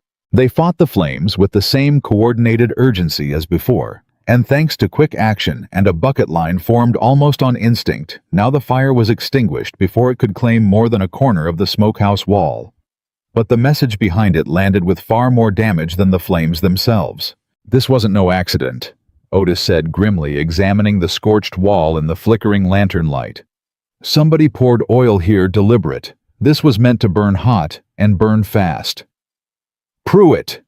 Wade said, voice tight with barely controlled rage. He's escalating before Tommy can even get back with that duplicate survey. We don't have proof it was his men, Marin said, though her tone made clear she didn't doubt it for a second. Don't need proof to know it in my gut. Wade snapped, then immediately softened, running a hand through his hair. Sorry. I'm not angry at you, Marin. I'm angry that man thinks he can just keep coming after everything I love and get away with it clean. He's scared, Marin said quietly. Men like Pruitt only turn violent when they're afraid of losing. That fear means we're closer to beating him than we realize. Fear or not, he just tried to burn down our winter stores, Wade said. Next time it might be the herd, might be the house itself with all of us sleeping inside it. The weight of that possibility settled heavy over the group, gathered in the smoky darkness, and Marin felt something harden inside her chest. Not fear, but a fierce protective resolve that reminded her uncomfortably of another fire. Another night. Another moment when she'd had to decide exactly how far she was willing to go to protect people she'd come to love. Then we don't wait passively for Tommy to return, she said firmly. We post watch every night in shifts until this is over. And Wade, tomorrow, you ride into town and you make this attack known. Publicly. Let the whole town hear that somebody tried to burn Black Ridge's winter stores in the dead of night, and let them draw their own conclusions about who might benefit from seeing this ranch fail. Wade studied her, something fierce and grateful, moving behind his exhausted eyes. You really think making it public will slow him down? I think a man like Pruitt cares more about his reputation in this town than almost anything else, Marin said. He wants Black Ridge quietly, respectably through paperwork and technicalities. He doesn't want the whole county whisperin' that he's willing to burn innocent folks out of their homes to get what he wants. Wade rode into town the next morning and did exactly as Marin suggested, and by evening the story had spread through every corner of the small community. The Calloway Ranch attacked in the night by unknown arsonists, mere days after a suspicious property reassessment initiated by the very banker holding their note. The reaction was immediate, and for Pruitt, deeply unwelcome. Whispers turned to open speculation in the general store, in the saloon, in the church pews come Sunday morning. Men who'd once shaken Pruitt's hand without a second thought now eyed him with newfound wariness, and more than one local rancher found reason to mention loudly and pointedly how grateful they were that their own notes weren't held by a man capable of such things. Pruitt himself showed up at Black Ridge 2 days later alone, this time without his lawyer. His usual cool composure cracked just slightly at the edges. Calloway, he said, dismounting in the yard, where Wade and Marin stood waiting, having been warned of his approach by Otis's careful watch. I understand there's been some unfortunate talk in town about an incident here at your ranch. Unfortunate talk, Wade repeated flatly. Somebody tried to burn down my smokehouse in the middle of the night, Pruitt. That ain't talk. That's fact. A regrettable incident, to be sure, Pruitt said smoothly, though his eyes carried none of the sympathy his words suggested. But surely you don't imagine I had anything to do with common criminals setting fires. Ranches suffer misfortune all the time, Calloway. Don't go painting every bit of bad luck as some grand conspiracy against you. Bit of a coincidence, Marin said, stepping forward, that this particular bad luck happened the same week you filed a disputed reassessment of the property, and days before your lawyer discovered a boundary discrepancy that's apparently been sitting unnoticed for 15 years. Pruitt's jaw tightened almost imperceptibly. Coincidences happen, Ms. Holloway. Even inconvenient ones. They do, Marin agreed evenly. Though I've noticed most of the coincidences around Black Ridge lately seem to benefit exactly one man in this county. The air between them crackled with tension, Pruitt's composure straining visibly against Marin's unflinching calm. You're a bold woman, he said finally, something almost admiring buried beneath the contempt in his voice. Making accusations you can't prove in front of witnesses who could hold you liable for slander. I haven't accused you of anything, Mr. Pruitt, Marin said sweetly. I've simply observed some interesting timing. Draw whatever conclusions you like from that. Pruitt's eyes narrowed, calculating, clearly recognizing that he was dealing with an opponent far sharper than he'd initially credited. Regardless, he said, turning back to Wade, the boundary discrepancy stands documented and legal. I'd advise you to accept that reality, rather than wasting further time chasing shadows and conspiracies. Come season's end, if that note ain't current, the reduced property value will give me every right to call the full debt due. We'll see about that, Wade said, once we've had proper time to review the original survey records ourselves. Something flickered behind Pruitt's eyes at that, a flash of concern quickly buried beneath practiced composure. Take all the time you need, he said, though his voice carried a thin edge of unease that hadn't been there before. Records don't change, Calloway, no matter how long you stare at them. He mounted his horse and rode off, and this time Marin noticed he didn't look nearly as confident as he had riding away from their first confrontation. He's worried, she said quietly, watching him disappear down the road. About what? Wade asked. The duplicate survey. About exactly what that duplicate survey is going to show, Marin said. A man that confident doesn't get nervous over paperwork he trusts completely. Tommy returned late the following evening, exhausted, dusty, and grinning from ear to ear, despite 2 days of hard riding a leather satchel clutched triumphant against his chest. Got it, he announced, practically falling off his horse in his eagerness to deliver the news. Duplicate survey filed the same year as the original, signed and sealed by the Territorial Land Office. And Mr. Calloway, his grin widened. It don't match, not even close. Wade tore into the satchel with trembling hands, spreading the duplicate survey across the kitchen table, while Marin, Otis, and Bess crowded close, lantern light flickering across the crucial document. There, Marin said, pointing to the boundary line drawn clean and faded with genuine age across the old paper. That's the original boundary. That eastern pastures included plain as day, exactly where it's always been. Which means the copy Pruitt showed us at the courthouse, Wade said, slowly, understanding crashing over him like cold water, was altered, forged. Not just altered, Otis said grimly, leaning over the documents. Somebody redrew that line to cut you out of a quarter of your land boss, and they did it recent enough that Perry Voss noticed the ink was still fresh. We need to get this in front of a judge, Marin said, already thinking 3 steps ahead. Immediately before Pruitt has time to realize what Tommy's brought back and try something else desperate. County judge holds court Thursday, Wade said. 2 days from now.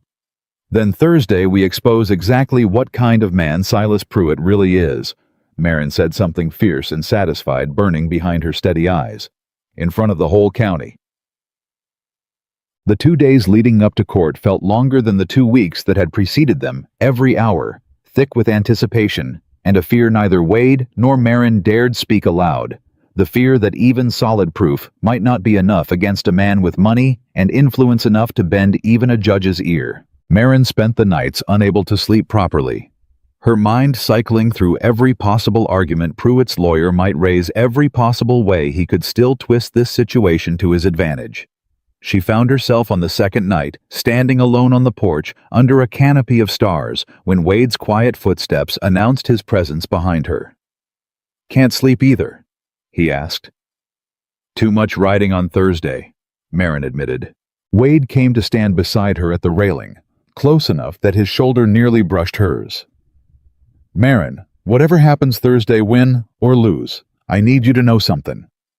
She turned to look at him, moonlight softening the tired lines of his face. What's that?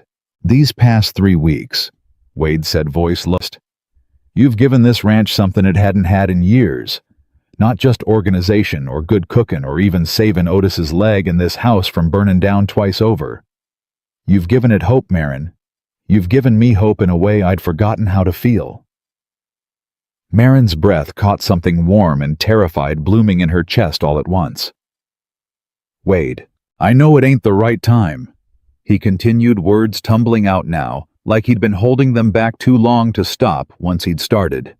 Court on Thursday, the whole ranch hanging in the balance, and here I am saying things I got no business saying with everything so uncertain. But I look at you, Marin Holloway, and I don't see damaged hands, or a woman folks whispered about the day she arrived. I see the strongest, most capable person I've ever known, and Wade? Marin's voice was soft, trembling, slightly cutting off words that both terrified and thrilled her in equal measure. We can't. Not now. Not with everything so uncertain. I know, Wade said, though disappointment flickered plain across his face. I know the timing's wrong. I just needed you to know how I feel whatever happens next. Marin reached out her scarred hand, finding his in the darkness, squeezing gently. I feel it too, she admitted quietly, the words costing her more courage than facing any fire ever had. But let's survive Thursday first, Wade. Let's win this fight for your ranch. And then if we're both still standing when the dust settles, then we'll talk. Wade finished softly, understanding, without needing further explanation. Then we'll talk. Marin agreed, and something passed between them. In that moonlit silence, a promise neither one was ready to break, no matter what Thursday might bring. Thursday morning arrived with a tension so thick it seemed to hang physically in the air over Black Ridge. The whole household made the journey into town together, Wade and Marin in the wagon, Otis riding alongside. Despite his still healing leg, Tommy and Bess following behind every one of them, understanding that whatever happened in that courthouse today would determine the fate of everything they'd fought so hard to rebuild. The courtroom was packed tighter than Marin had expected, word of the dispute having spread through the county fast enough that half the town had turned out simply to witness the confrontation firsthand. Silas Pruitt sat at the front with his lawyer composed as ever, though Marin noticed his eyes flicker with something like unease when Wade entered carrying the satchel containing both surveys. Judge Elijah Marsh, a stern, weathered man with sharp eyes that missed very little, called the proceedings to order with brisk efficiency. We're here to address a boundary dispute concerning the Callaway property, Black Ridge Ranch, Judge Marsh said, specifically regarding discrepancies raised by Mr. Pruitt's bank concerning the eastern grazing pasture. Mr. Pruitt, you may present your evidence first. Pruitt's lawyer rose smoothly, presenting the altered survey with practiced confidence, walking the judge through the supposed discrepancy with careful, measured words, designed to make the whole thing sound like nothing more than an unfortunate but entirely legitimate clerical oversight from 15 years prior. When he finished, Judge Marsh turned his attention to Wade.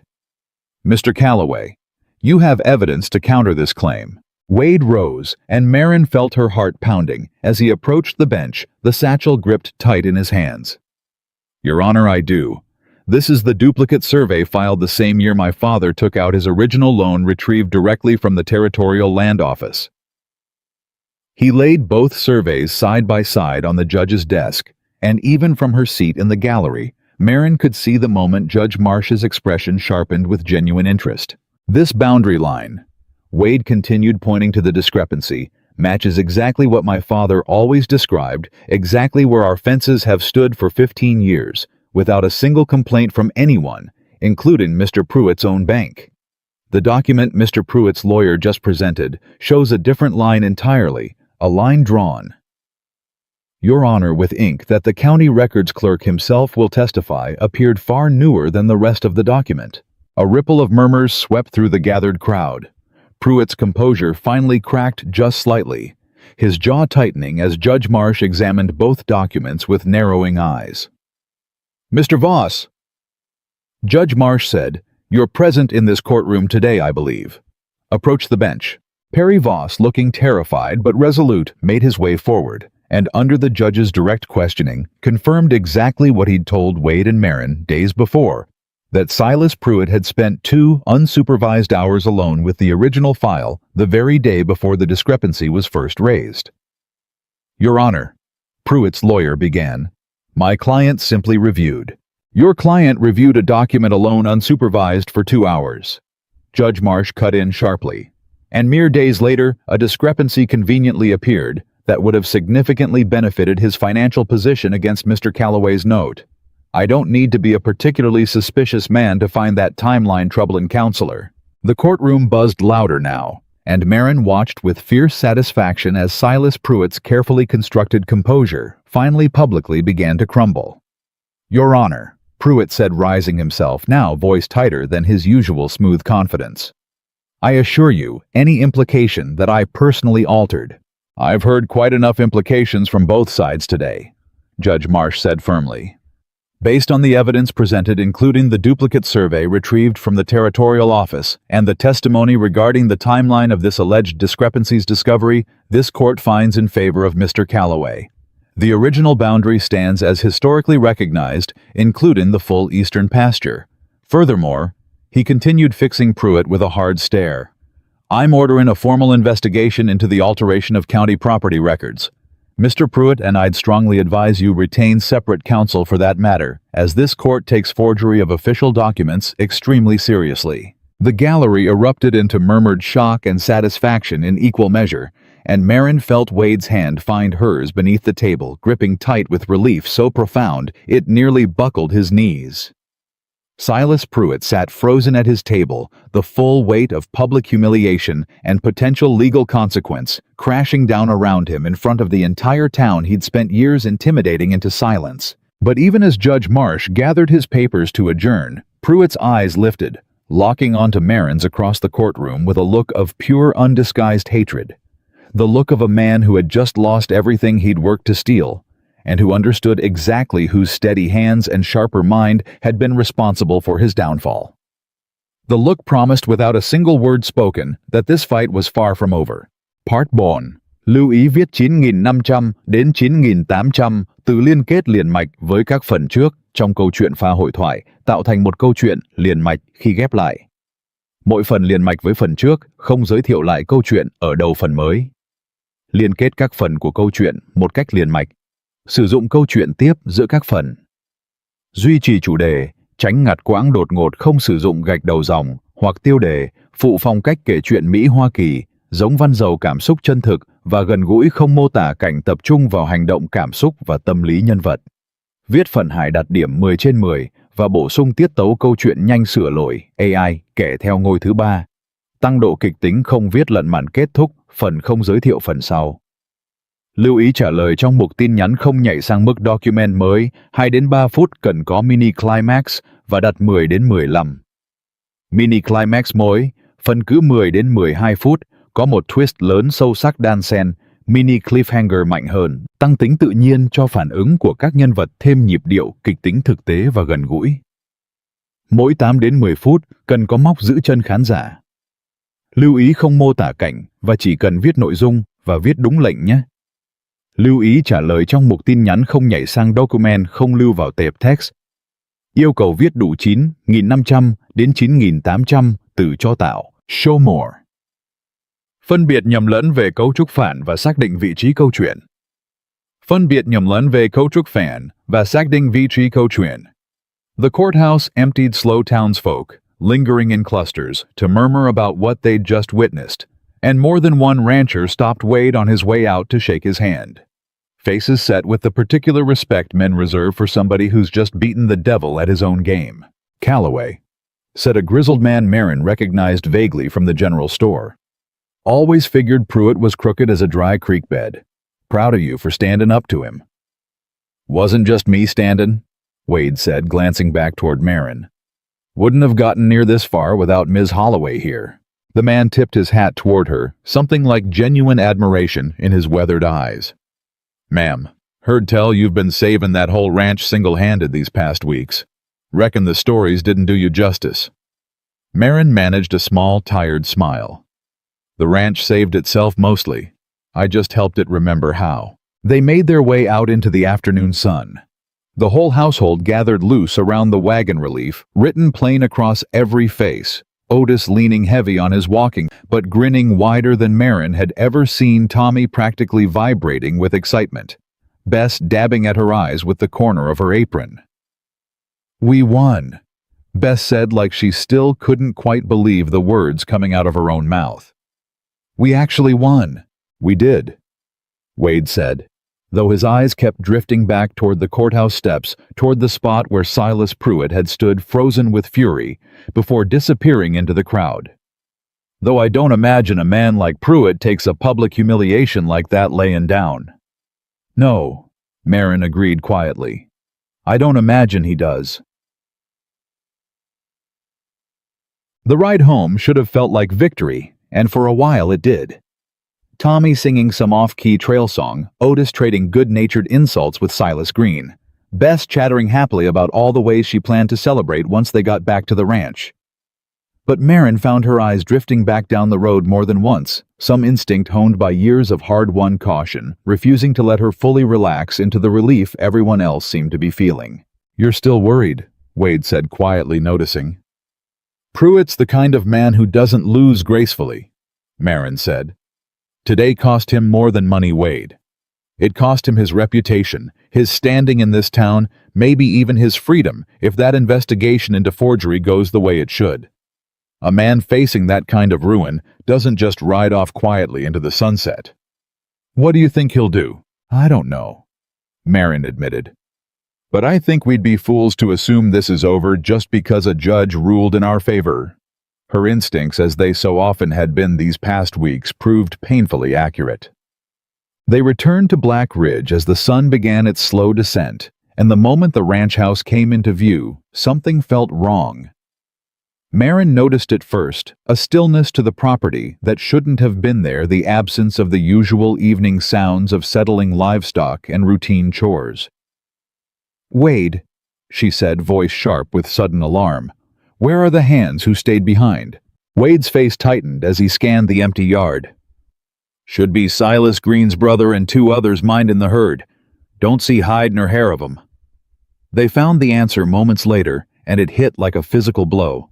The barn door hung open, swinging loose on one hinge, and inside chaos, feed sacks slashed open and scattered tack cut to ribbons. And worst of all, the corral gate standing wide open, empty of every single head of cattle that had been grazing there that morning. "No!" Wade breathed, running toward the empty pasture, beyond disbelief and horror warring across his face. "No, no, no." The herd was gone.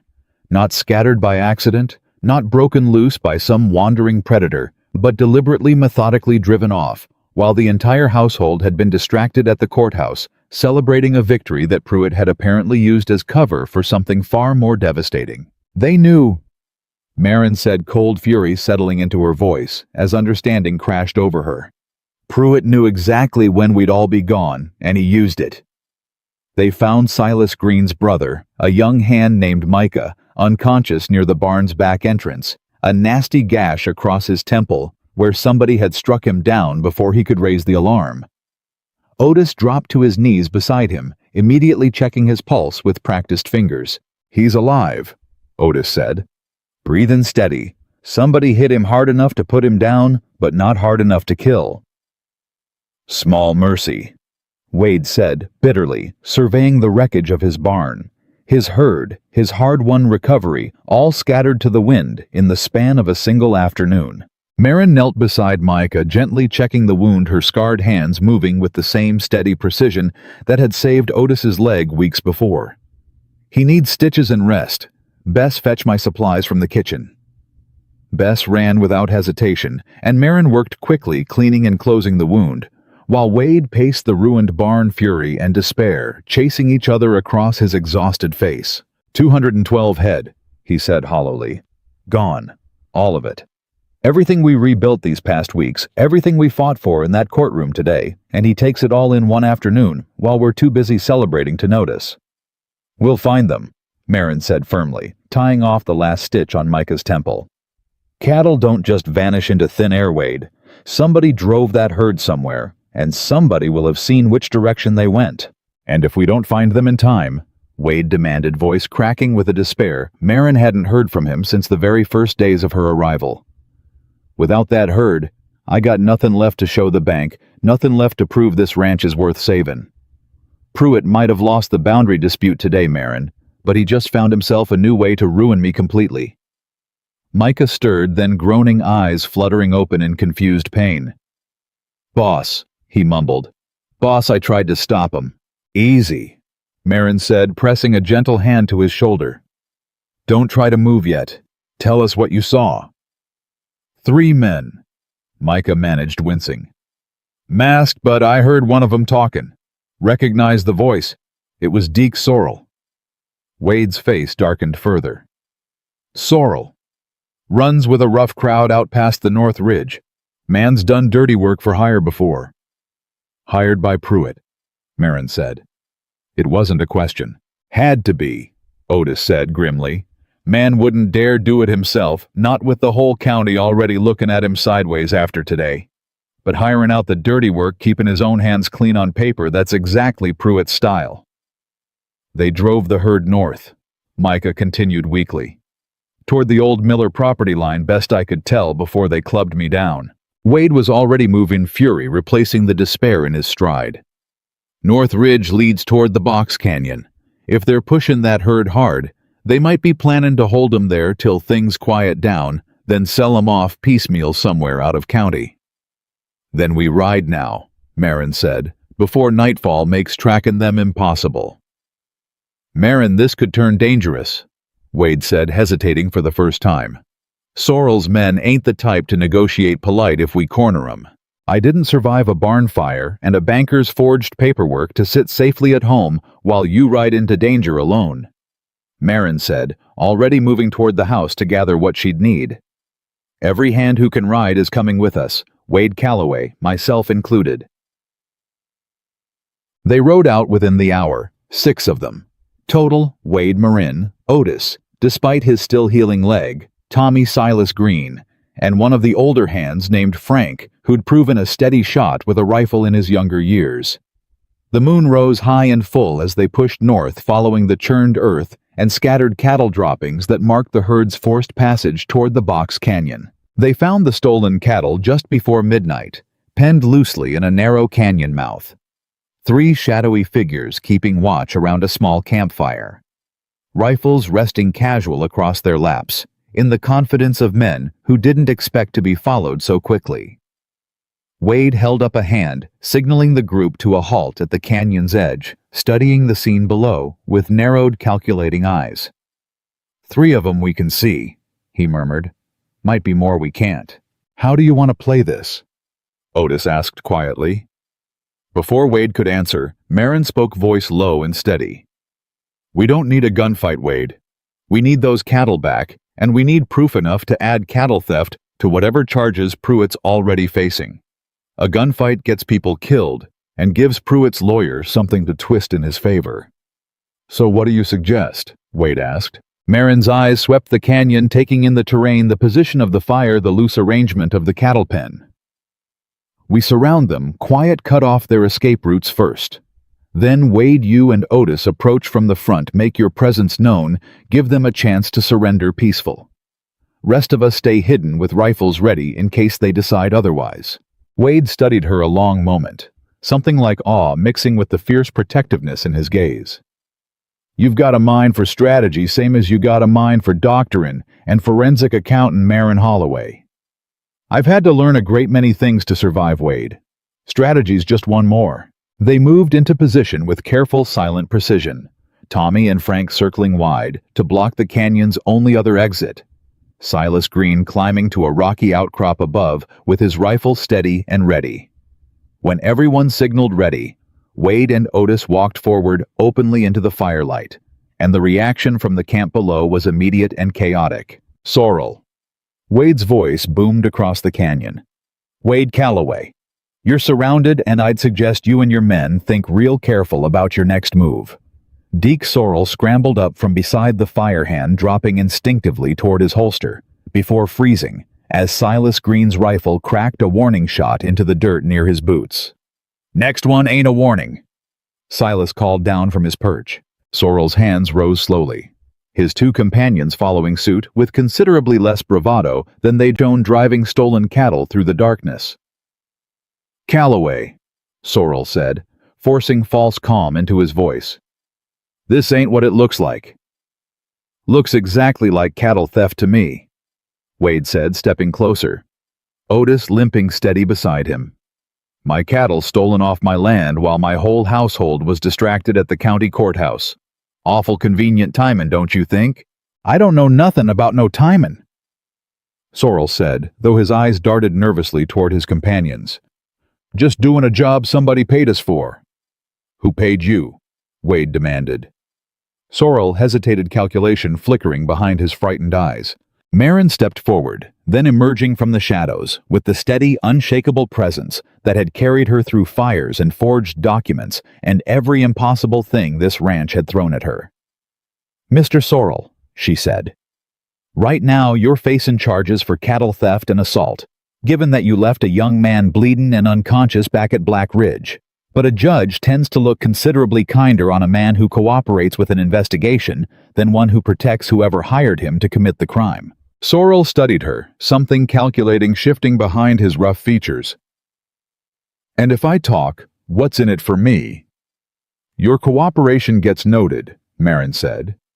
Might mean the difference between a few months and a few years depending on how the judge weighs it.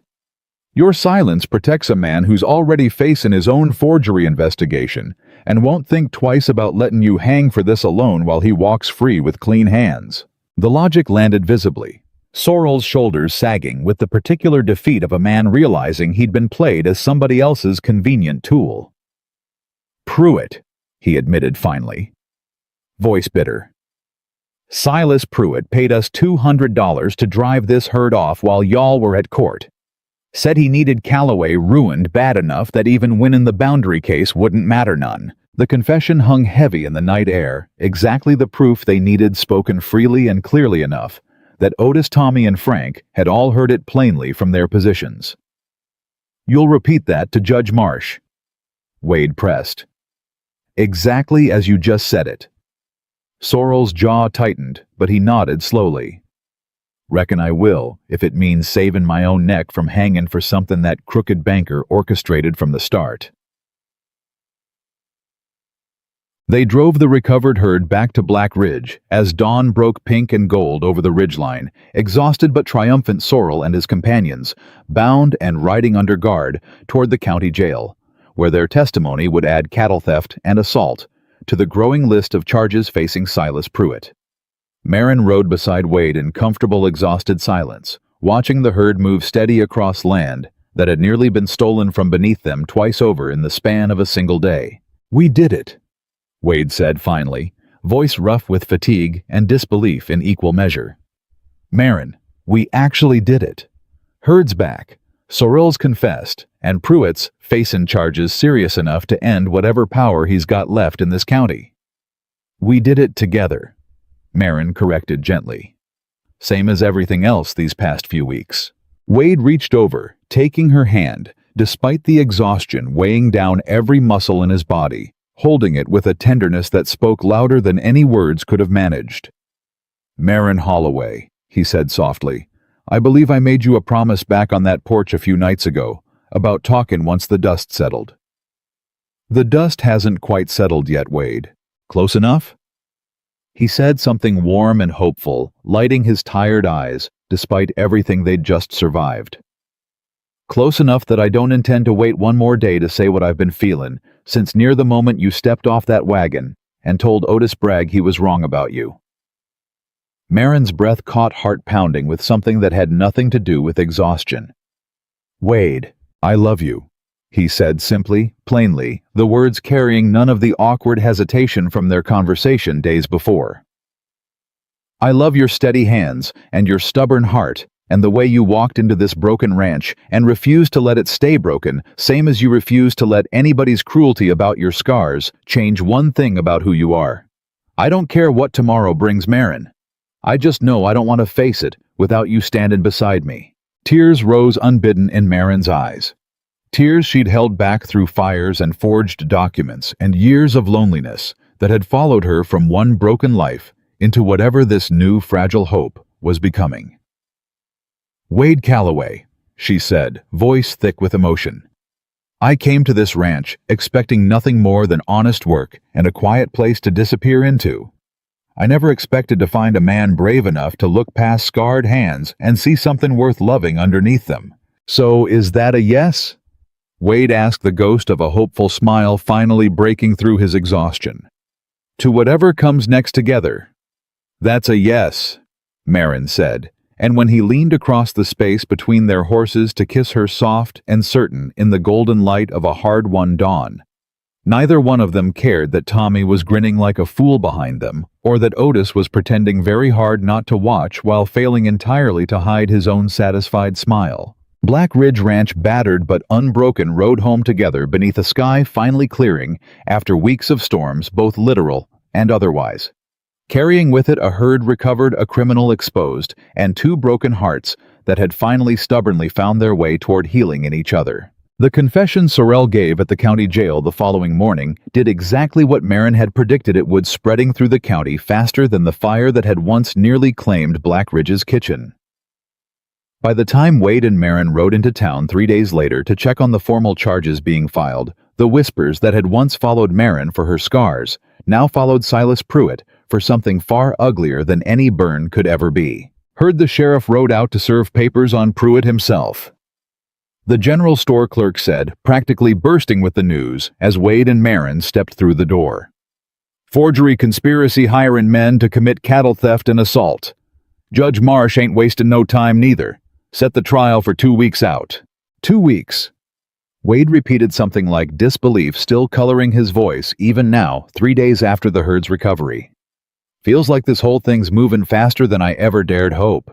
Justice tends to move quick once enough. Good people stop being afraid to speak plain," Marin said, though her eyes carried a wariness that hadn't fully faded since Sorrel's confession. Men like Pruitt, cornered and desperate, rarely went down without one final dangerous grasp at whatever power remained to them. That instinct proved correct within the hour. They were loading supplies into the wagon outside the general store when a commotion erupted further down the street. Raised voices, the sharp clatter of hooves moving too fast for a town's main road. Marin turned first, some old instinct sharpening every sense at once, and saw Silas Pruitt himself, disheveled in a way she'd never witnessed, his fine black coat rumpled, and his composure entirely gone, riding hard toward them, with something wild and desperate burning in his eyes. "Calloway," Pruitt's voice cracked across the street, drawing attention from every direction. "Calloway, you and that woman have ruined me.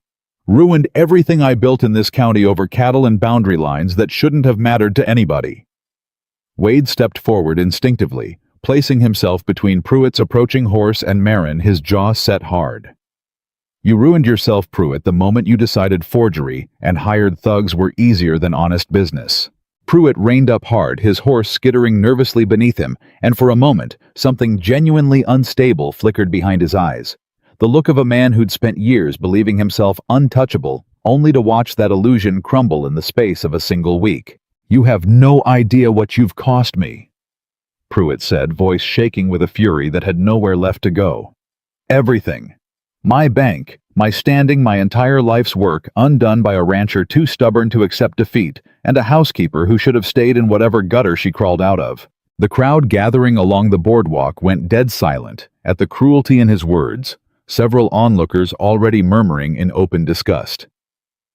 But Marin didn't flinch, didn't retreat behind Wade's protective stance. Instead, she stepped forward, meeting Pruitt's wild eyes with the same steady calm that had carried her through every fire this county had thrown at her. "Mr. Pruitt," she said, voice carrying clear and even across the gathered crowd. "You built your fortune stealing land and leverage from honest, hard-working people who trusted the paper you put in front of them. You're not facing ruin because of me or because of Wade Calloway. You're facing ruin because you finally picked a fight against people who refuse to be too scared or too broken to fight back. You arrogant! Pruitt's hand moved toward the pistol at his hip. The motion sharp and unmistakable, and for one terrible suspended heartbeat the entire street seemed to freeze in collective horror. But before his fingers could close around the grip, the sheriff's voice boomed from the boardwalk rifle, already leveled with practiced precision. Pruitt, hand off that pistol, or I'll drop you where you sit. And no judge in this county's gonna shed a tear over it, given the charges already stacked against your name. Pruitt froze, chest heaving, the wild fury in his eyes, warring visibly against the sudden sobering reality of a rifle aimed squarely at his chest. Slowly, agonizingly, his hand drifted away from the weapon, and something in his posture collapsed all at once. Not the collapse of a man defeated in a single moment, but the collapse of a man who'd been slowly losing this fight for weeks and had only just now allowed himself to fully feel it. "Get down off that horse," the sheriff ordered, moving forward now with 2 deputies flanking him. "You're under arrest, Pruitt. Add an attempted assault with a deadly weapon to whatever else that judge is already fixin' to throw at you."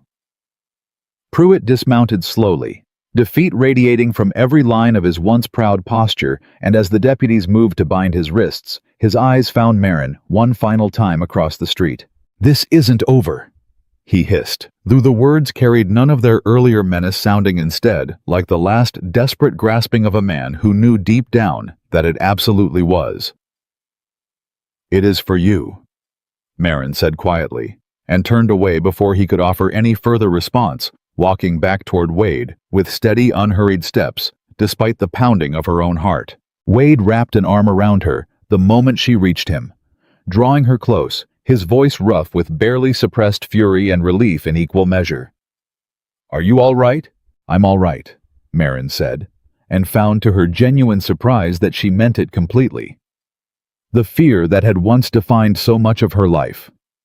Fear of judgment, fear of violence, fear of never finding solid ground again after losing everything to a fire years before, seemed in this single moment to finally permanently loosen its grip. The weeks that followed Pruitt's arrest passed with a rhythm that felt, for the first time since Marin's arrival, genuinely peaceful. The trial, when it finally came, proved almost anticlimactic compared to everything that had preceded it. Sorrell's testimony, combined with the forged survey and Perry Voss's account of Pruitt's suspicious 2-hour visit to the archive room, painted a picture so damning that Pruitt's own lawyer barely bothered mounting a defense. Judge Marsh sentenced him to 8 years in the territorial prison, effectively ending both his freedom and his stranglehold over half the ranches in the county. Black Ridge, meanwhile, continued its steady transformation. The rebuilt kitchen stood finished now, sturdier and better organized than it had ever been before the fire, and the smokehouse repairs held strong against the deepening chill of approaching winter.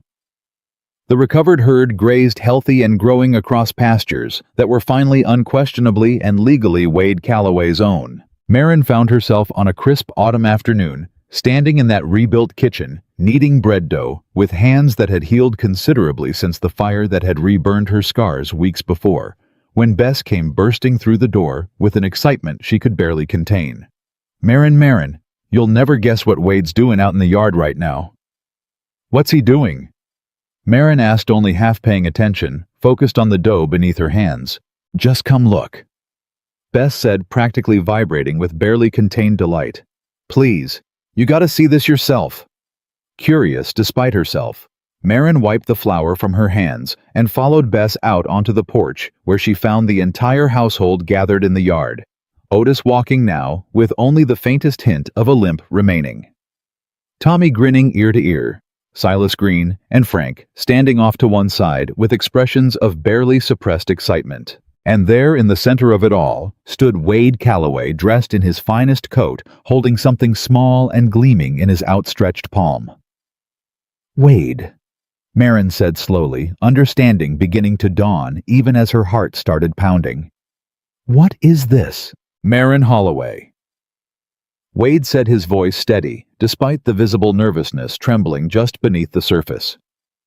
These past 2 months, you walked into this ranch as a stranger nobody wanted, and you rebuilt everything about it that I'd given up hope of ever saving: the kitchen, the herd, the land itself, and most of all, me. You taught this whole household what it means to face something broken and refuse to let it stay that way.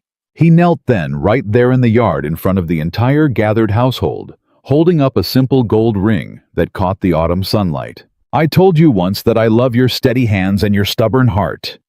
Wade continued, voice thick with emotion he no longer bothered hiding. I meant every word of it then, and I mean it 1,000 times more now. Marin Holloway, will you marry me? Will you stay here at Black Ridge, not as housekeeper, but as my wife, my partner for however many years the good Lord sees fit to give us? Marin stood frozen for one suspended, disbelieving moment, tears already rising unbidden, as the weight of everything, the fire that had taken her first husband, the years of loneliness and judgment that had followed, the desperate hope that had carried her onto that wagon toward Black Ridge in the first place, crashed over her all at once. Yes, she said, voice breaking with joy she genuinely believed herself incapable of feeling again.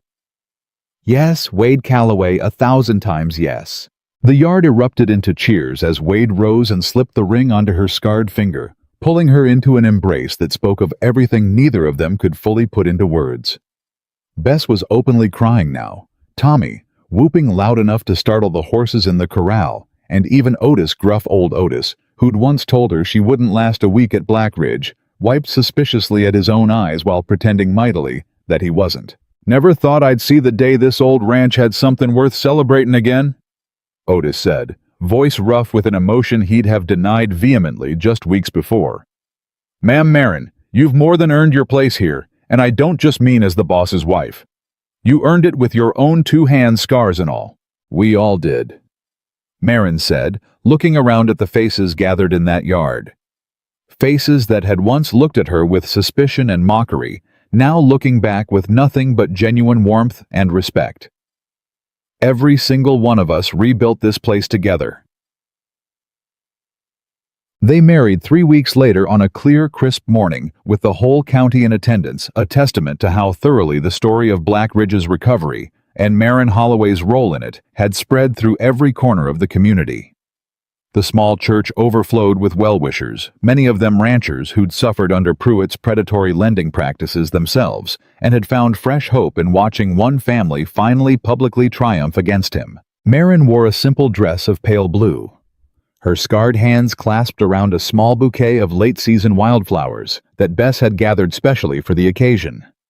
As she walked down the makeshift aisle toward Wade, she caught sight of faces that had once whispered cruel judgments about her faces that now watched her with nothing but open admiration.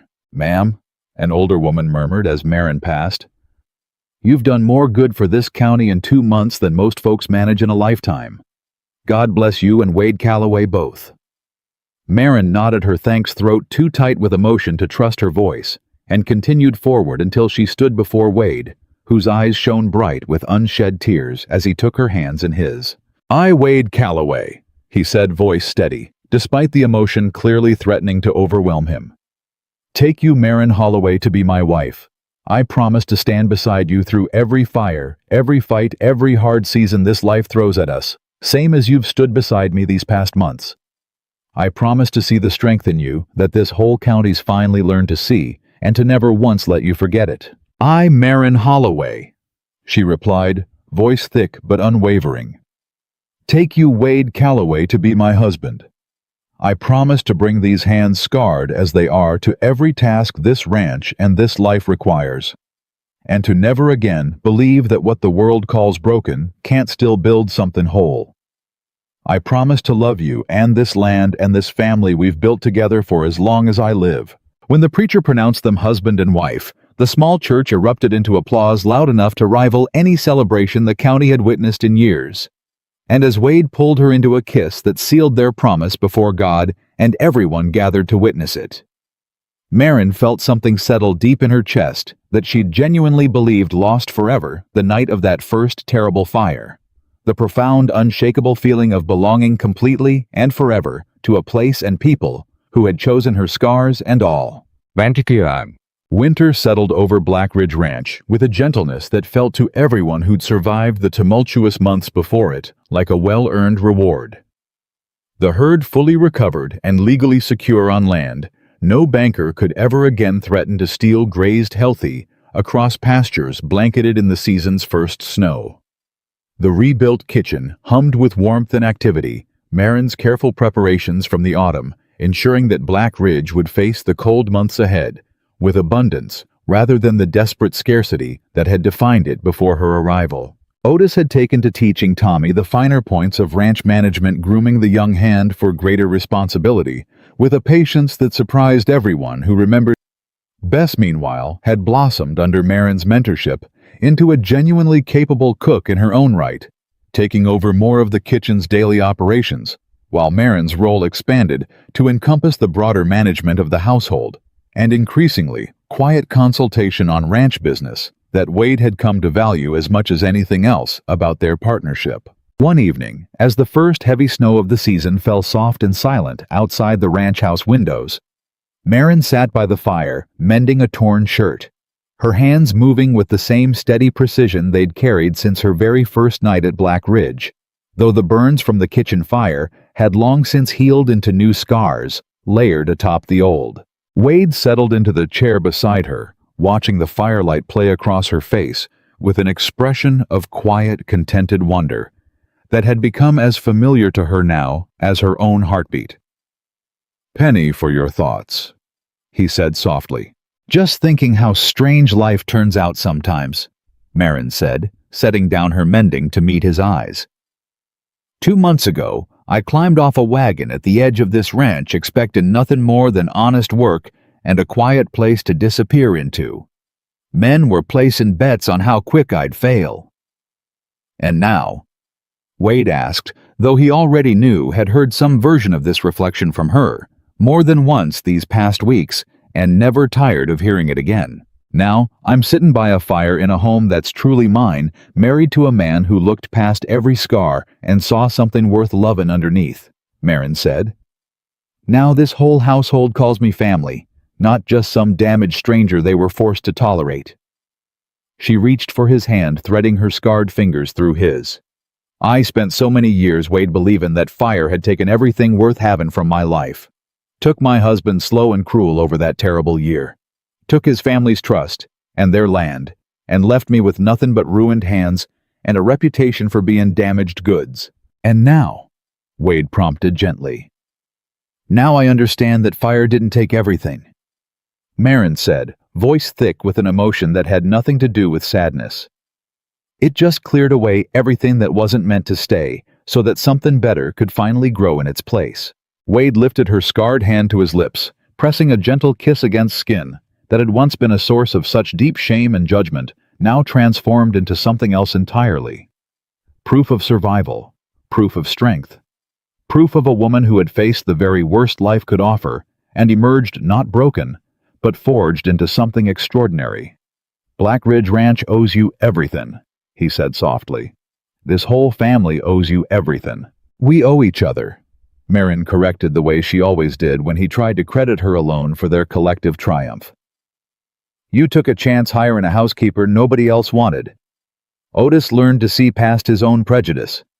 Bess and Tommy opened their hearts when it would have been easier to keep believing the same cruel whispers that followed me off that wagon.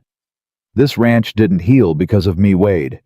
It healed because enough good people decided together that it was worth saving." Wapiti. Spring returned to Black Ridge Ranch with the particular vibrancy that only follows a genuinely hard-won winter, the herd's numbers swelling further with new calves. The kitchen garden Marin had carefully planned bursting into life beneath careful tending.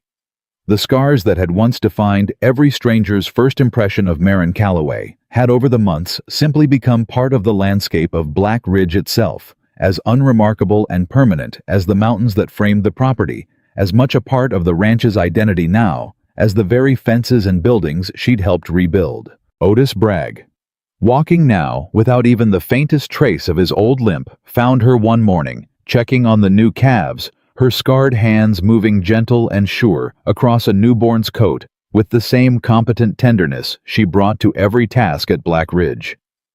Never did properly thank you, Otis said, settling beside the fence rail. For that night with my leg, for everything since. You've thanked me plenty, Otis, Marin said, smiling. Every day you walk without that crutch is thanks enough. Ain't just about the leg.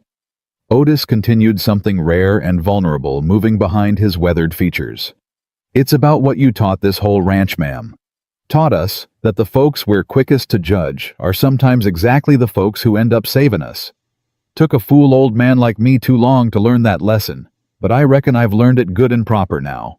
Marin studied him a long moment, remembering the suspicious, dismissive man who'd told her she wouldn't last a week at Black Ridge, now standing before her as a friend, whose loyalty had proven unshakable through every crisis that had tested this ranch and everyone in it.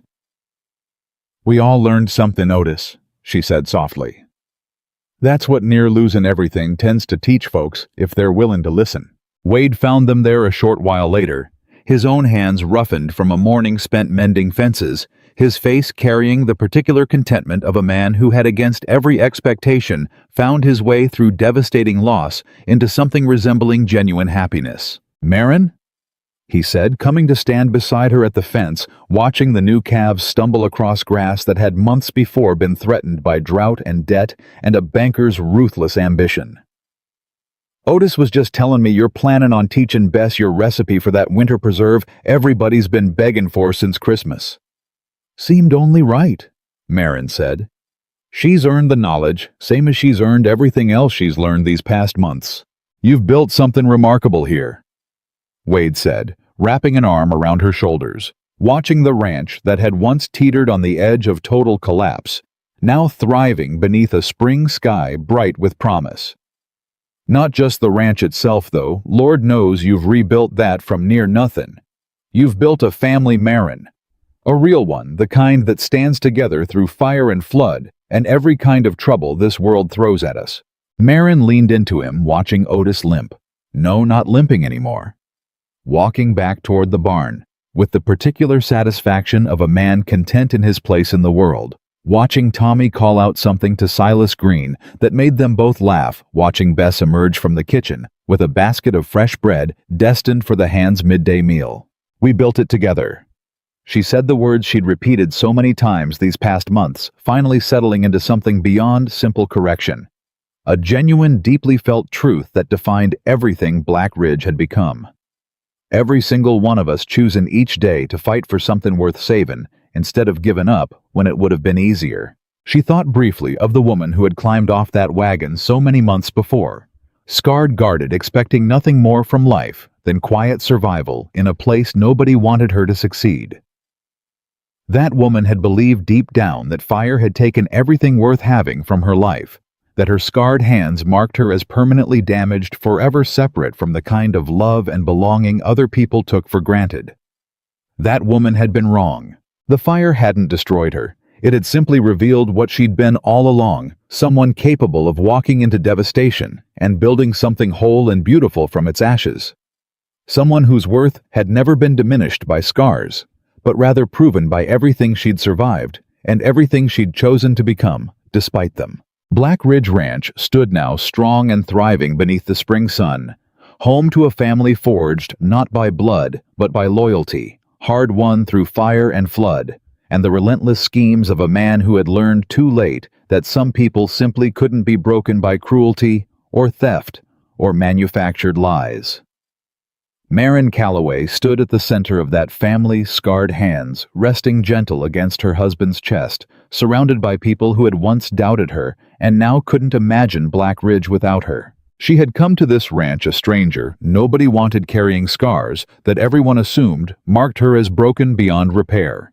She had proven day after stubborn day exactly how wrong they'd all been. And now, standing beneath a sky finally clear of every storm that had once threatened to destroy everything she'd fought to build, Marin Holloway Calloway understood with complete and unshakable certainty that she had not simply survived Black Ridge's darkest season. She had healed it.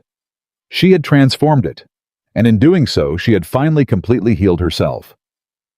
Black Ridge Ranch and everyone who called it home would never again be the same, because sometimes the very people the world calls broken turn out to be exactly the ones strong enough to rebuild everything around them scars, and all forever and for good.